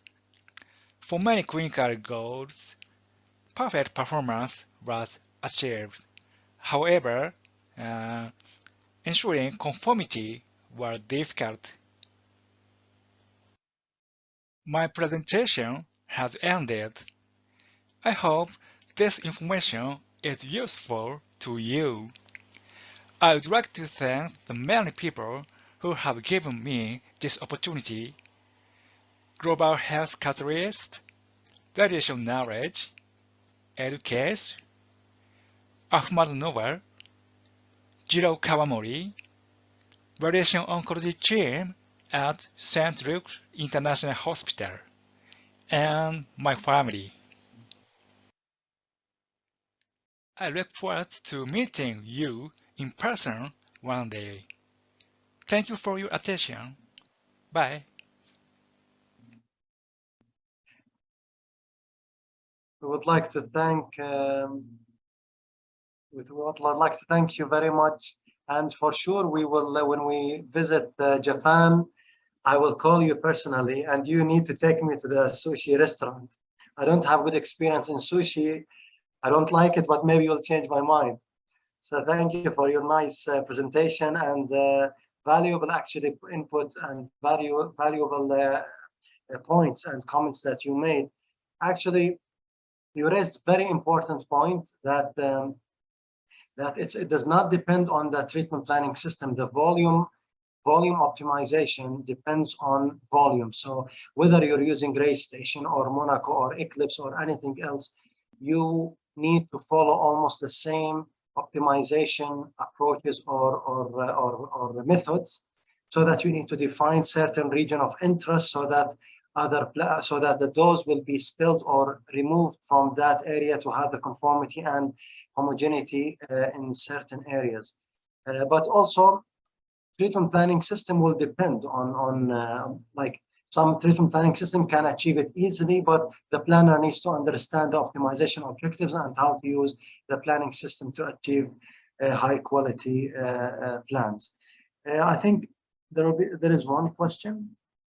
Will the machine be able to deliver this kind of very tight conformal dose, especially if the soft tissue that could dislocate? I think this question specifically, and it has also another aspect, not only planning, it's also when it comes to image guidance, so image guided radiation therapy, how to locate the prostate on daily basis. So some researchers are saying they are using, or some hospitals actually are using on daily basis CBCT. So they define the position of the prostate on daily basis. Some people are saying this is extra dose that you're giving to the patient from IGRT and it has to be taken into consideration. But when it comes to the planning, as you know, planning is a static image. So you're dealing with a static image. So you do your best when it comes to conformity. But as I said in the beginning, that if you achieved above the 98 or even 97, you're doing good job. We push the criteria a bit more so that we have good quality, so that the planners will push themselves to the maximum. But I'm sure if any radiation oncologist reviewed any plan that were submitted and scored above 98, they will not find any difference, and they will all be clinically acceptable and deliverable. If anybody has any question, please let me know. If there is no question, maybe we can go to our next speaker, Izawaria and Anbu. They are from India, and both of them will be discussing their planning tips, how they could achieve high quality plan using Monaco treatment planning system.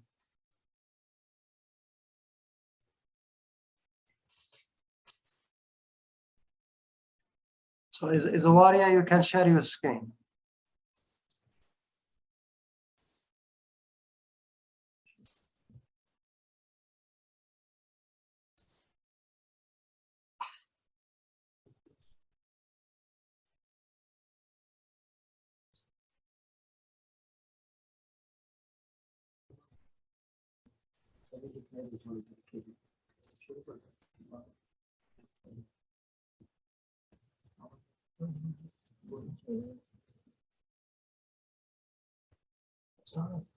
Hello everyone, myself Anbu Mani, medical physicist from Kolhapur Cancer Center. I have 5 years of clinical experience.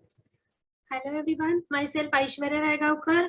I am a medical physicist working in Kolhapur Cancer Center. I have 3.5 years of clinical experience. We have to say thanks to the organizer for this competition. Now we'll start our presentation. Can you put it in a presentation mode?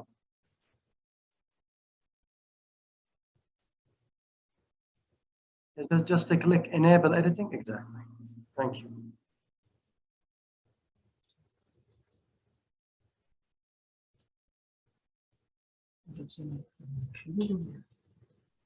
Go ahead. Let us stop. Let it be there.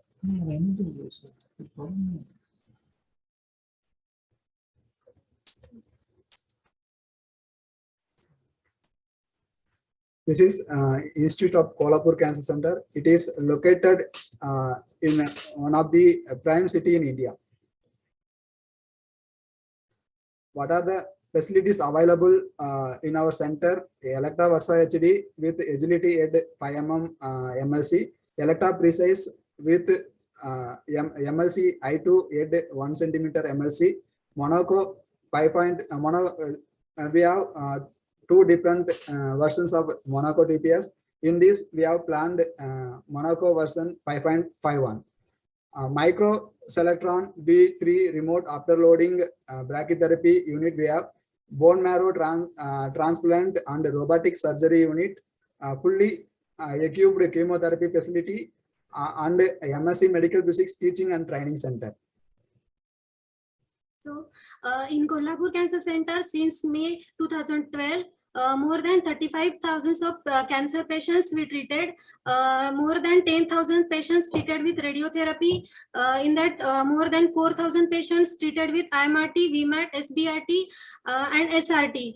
In that 10,000, 50% patients treated with head and neck cancer, 20% patients treated with thorax side cancer, 20% patient treated with pelvis side cancer, and 10 patients from other side. Before starting the presentation, we would like to thanks to important persons who being a supporting pillars for us: Dr. Yogesh Anap, Chief Radiation Oncologist and Medical Director at Kolhapur Cancer Center, and Mr. Tirunankarasu, Chief Medical Physicist and Radiation Safety Officer at Kolhapur Cancer Center. They both are the big inspiration for us. They always act like a boathouse to show us right direction when we stuck with any issues. So thank you, sir. So the agenda of this presentation will discuss about first the case, and later we'll discuss about isocenter and additional structures, field geometry, TPS parameters, IMRT constraint, optimization, result, and conclusion. This is a case of CA prostate with hypopractionated target dose of 60 gray in 20 fractions. The following are the organ at risk close or overlap to the target. Those are rectum, bladder, femoral right and left. In this dosimetric criteria, that the task given for planner in the form of the dosimetric criteria. In this dosimetric criteria, we have faced a difficulty to achieve the OARs without optimizing, without compromising the PTV. Somehow we have achieved all the constraints with the full score, except the conformity index. How we have achieved those we will explain in upcoming slides. So while doing the planning, isocenter is the one of the important parameter, and luckily we got the homogeneous area inside the PTV, so we kept isocenter inside the PTV. Also, one more advantage is that when we kept isocenter inside the PTV, it will be the symmetry in all direction, so easy to achieve the plan, and also it will give less work to MLC during modulations. In addition to the isocenter placement, we have made additional structures to simplify optimization process. Those are bladder, rectum, overlapping PTVs, and ring structures around the PTVs for better conformity. We have chosen 7 field dynamic IMRT plan for this case. By considering the dosimetric criteria and less OAR overlap in beams I view, we have selected the following non-equal 7 field geometry. Those projection is highlighted here in the low dose distribution window. We have used 6 MV for all beams, no Gauss emission in all beams. So by considering the same criteria, we have made one more combination of beams geometry with the dynamic IMRT to improve the score further. Next, in calculation property, we choose the grid size 0.3 centimeter and statistical uncertainty 0.5% as per calculation, both plan considering the same parameters. In sequencing parameters, we have chosen maximum number of control point per beam is 50, and we have selected lowest available minimum segment width by considering the gradient region requirement. So only change is that fluence smoothing I kept high, other parameters are same. We have selected the default IMRT prescription parameter. However, post competition deadline, we have tried with 0.15 centimeter beamlet width then it comes much better result than this plan. It works well in steep dose gradient that improves the conformity index. Following are the degrees of freedom available in planner in Monaco TPS in the form of cost functions. Following are the cost functions which are used in our plan. That is for target cost functions is target penalty, quadratic overdose, underdose DVH, maximum dose, overdose DVH, and for OAR, parallel, serial, overdose DVH, maximum dose, and conformity.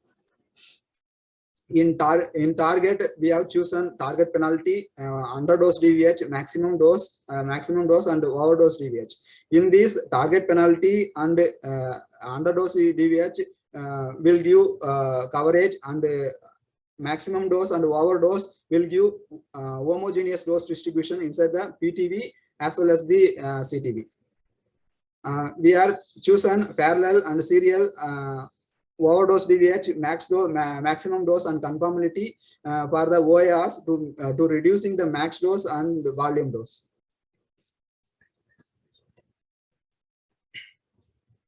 After seeing the dosimetric criteria, we have decided that we want to bring highly conformed and highly conformal and homogeneous dose distribution inside the PTV, and also minimum dose to OAR. So according to these, we have selected odd cost functions, that is overdose DVH, maximum dose, and underdose DVH. The following cost functions were used for the first stage optimization.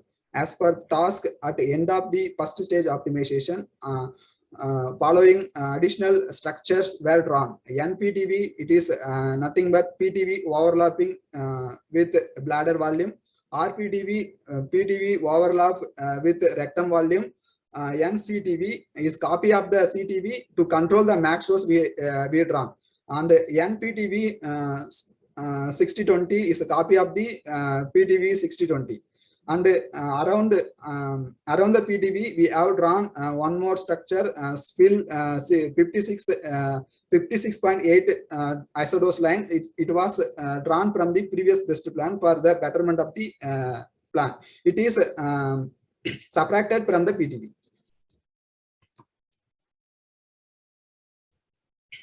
After the run, after the first optimization, we got the result is this. Our aim is to make homogeneous dose distribution inside the CTV that we got that we achieved in this optimization. But in PTV, there is a overlapping structures.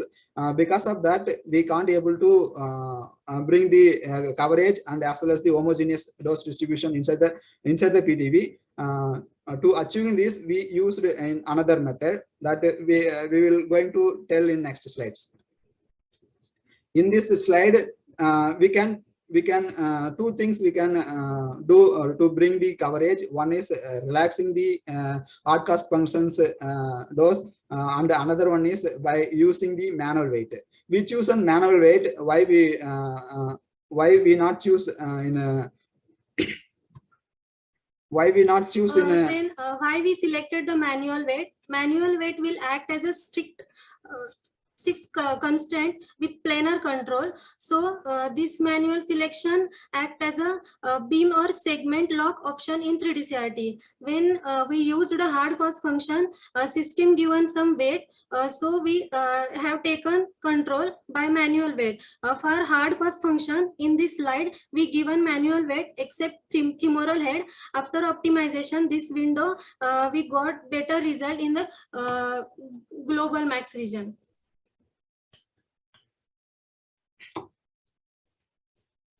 We kept every odd cost functions priority is 10. Now PTV is improved a lot, and CTV almost close to the requirement, but still it required some coverage.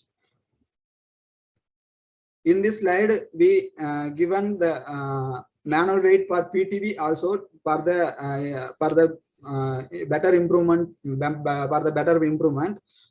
Here, if you are seeing the max dose, it is within the limit. It was increased from the previous, but it is within the limit.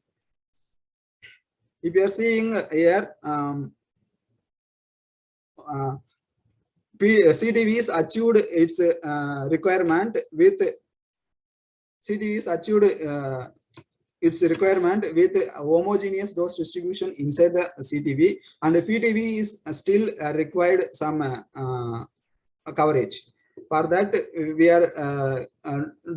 are giving only manual weight. For that, we are giving only manual weight on PTV, target penalty and underdose. Here, if you are seeing max dose, it is still under our control only. Here, if you are seeing, we got enough coverage in the PTV also, but here only concern is increase the rectum dose, because it is involving inside the PTV as well as the CTV. It was overlapping CTV also. Here, to reducing the rectum, we given the constraint to the rectum involving inside the PTV. Per overdose, we changed it to 10 to 100, and underdose we changed it, and maximum dose we changed it to 10 to 100. If you are seeing here, max dose is within the limit.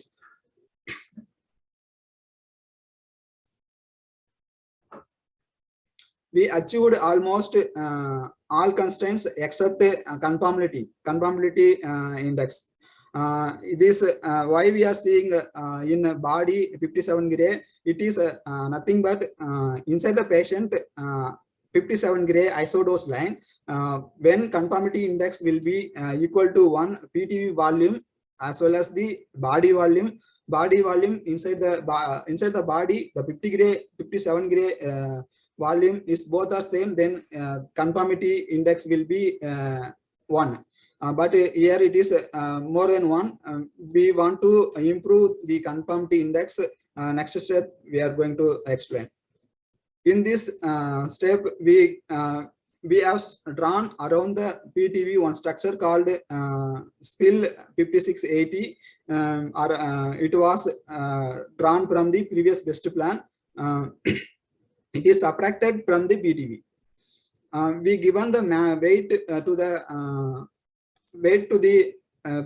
spill 5680 only.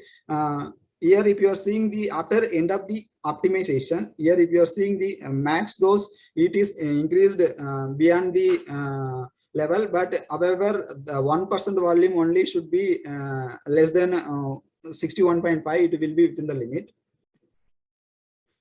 Here, if you are seeing the in previous dose statistics, inside the body, above 57 gray volume is more than 105.18.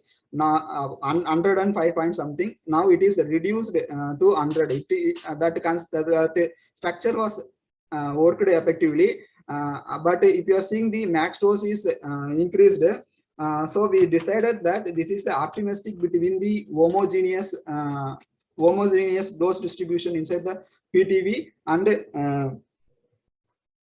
and conformity. Then we run the second optimization. After the second optimization, we did few changes in the next steps. At the end, we got the manual weight for organs is this much, and max dose, if you are seeing, it is within the limit. So this is my best result from plan competition from previous base plan. I just changed a few things, that is in gantry angle, influence smoothing, that is I kept high, and few structures I drawn, that is NCTV, RPTV, NPTV 60/20.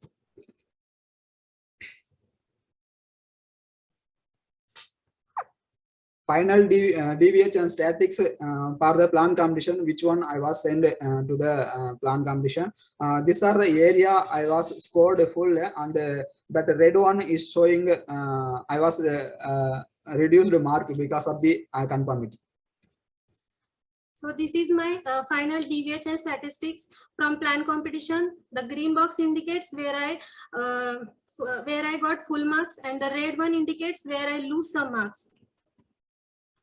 So this is the 57 gray isodose line of prescribed dose. So here you can see, because of irregular structure of MLC struggled to make dose gradient outside the PTV. So because of this, we lose conformity.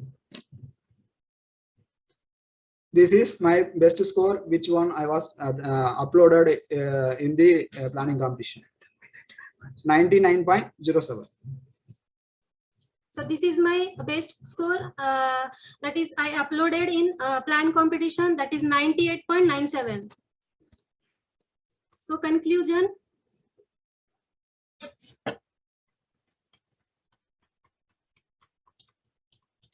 Manual weight works better when we use odd cost functions than the auto weight. Isocenter placement in homogeneous target is critical. However, in present case we got homogeneous target, so we placed isocenter at a tumor center. Conventionally, equal paced beams geometry works well with most of the cases. However, case like this, we required manual beam geometry adjustment to achieve required constraints. We felt MLC width and beamlet width plays a major role to determine the conformity index. However, MU increases while reducing the beamlet width. Fluence smoothing change did not play major role in this case due to small volume tumor with homogeneous dose distribution.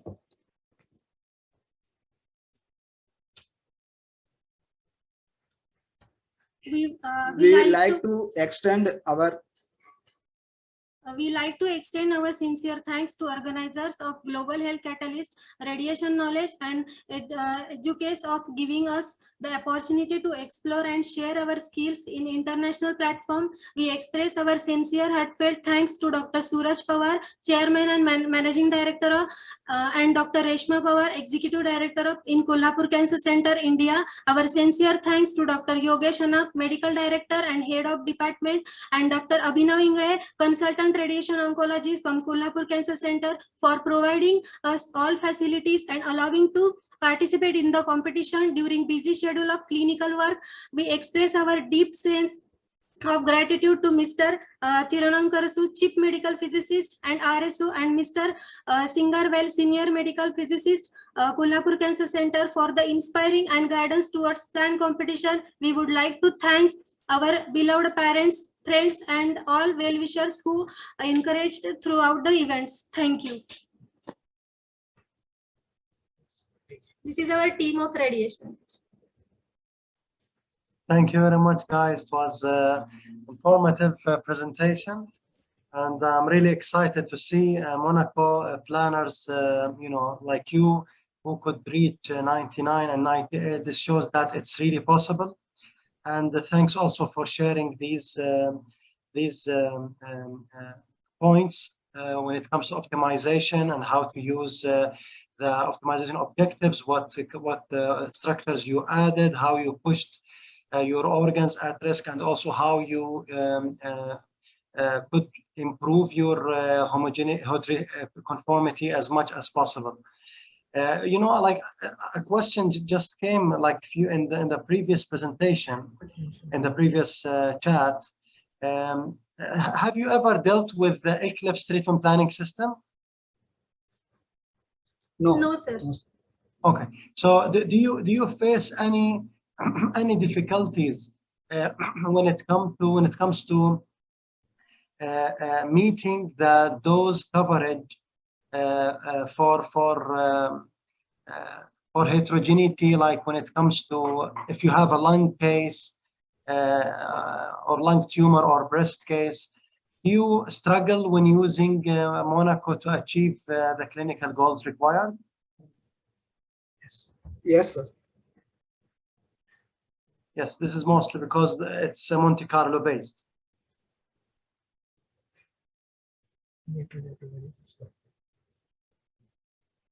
Also, there is a question for you. Could you please share the total optimization time for completing the plan? Can you have a rough estimation? How long does it take? It was taken around 1.5 hours. Initially, it was taken more. Later on, it was 1.5 hours. Okay, so each trial is 1.5 hours. Each trial. Each trial means initially we got struggle, and later after creating so many structures, it was given good plans. So it is taking less than 1 hour only. Second optimization, it was taken around 15 to 20 minutes. First optimization, we tried many trials, and then we run the second optimization. It was taken around 15 minutes. Yes, makes sense. Yeah. And what else?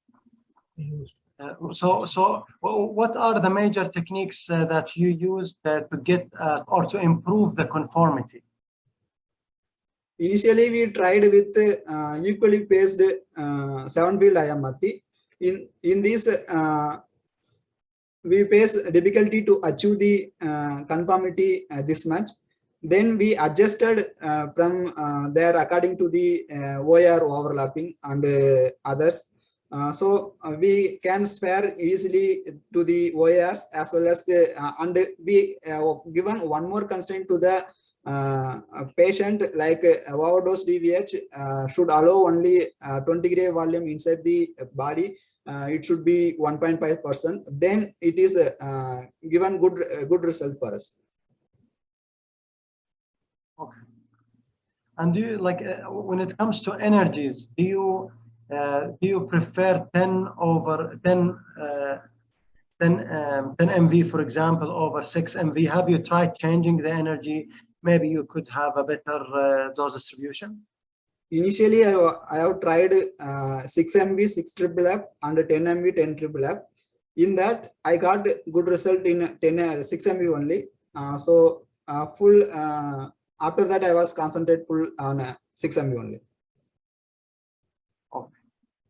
So if anybody from the users have any question, please, or participants, please feel free to ask your question. I think I asked most of the questions.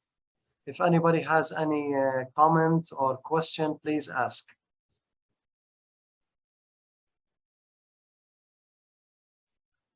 And here also there is a question, the optimization objectives layer used, usually you do in clinical practice or only you did for the planning competition objectives? We did for clinical practice. We did for clinical practice also. Yeah. Same protocol only we are following in plan for competitions. Some of the art cost functions we used extra in this plan competitions. That is overdose DVH and maximum dose. More places we use. Yeah. Okay. Thank you very much, guys, for your nice and for sharing your knowledge with us and with planners worldwide. We really appreciate the time that you spent on this whole activity, and also for sharing your planning tips with planners worldwide. We really appreciate your time, and appreciate also your chief physicist there in your hospital for allowing you to excel and to show your talent to the world. We really appreciate that. And this shows, actually, it's really impressive to see how many planners from India were from the top 50. It's really something impressive. This shows how skillful and talented the planners in India and many other low and middle income countries. So that's why we were really happy to show your experience and your skills to the world. So make sure that you keep joining us in the coming activities, and also share the word with your colleagues in other hospitals, in other countries, in other cities, and even other countries, so that you make sure that the best planning tips and techniques will be used for cancer patients worldwide. Sure, sir. Thank you, sir. Thank you, sir. For this option. Thank you. Okay, I think by this we we come to the end of this session. We completed or we concluded the knowledge sharing session with the planning tips with the top planners. As you can see, they are located all over the world, and what made them come here to present is their planning skills, and they spent hours and hours to reach that level. And this, for sure, they learn something new when they have a difficult plan in their clinic so that they can implement it. So with this, I would like to conclude our last session in the Global Health Catalyst and Radiation Knowledge educational course and the planning activities. It's been pleasure again to work with all of you guys, and I really appreciate each one of you who participated and who contributed to the organization and implementation of the content.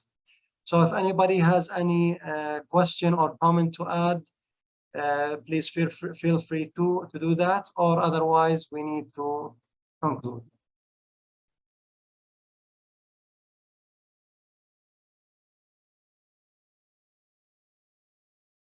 Okay, so thank you very much.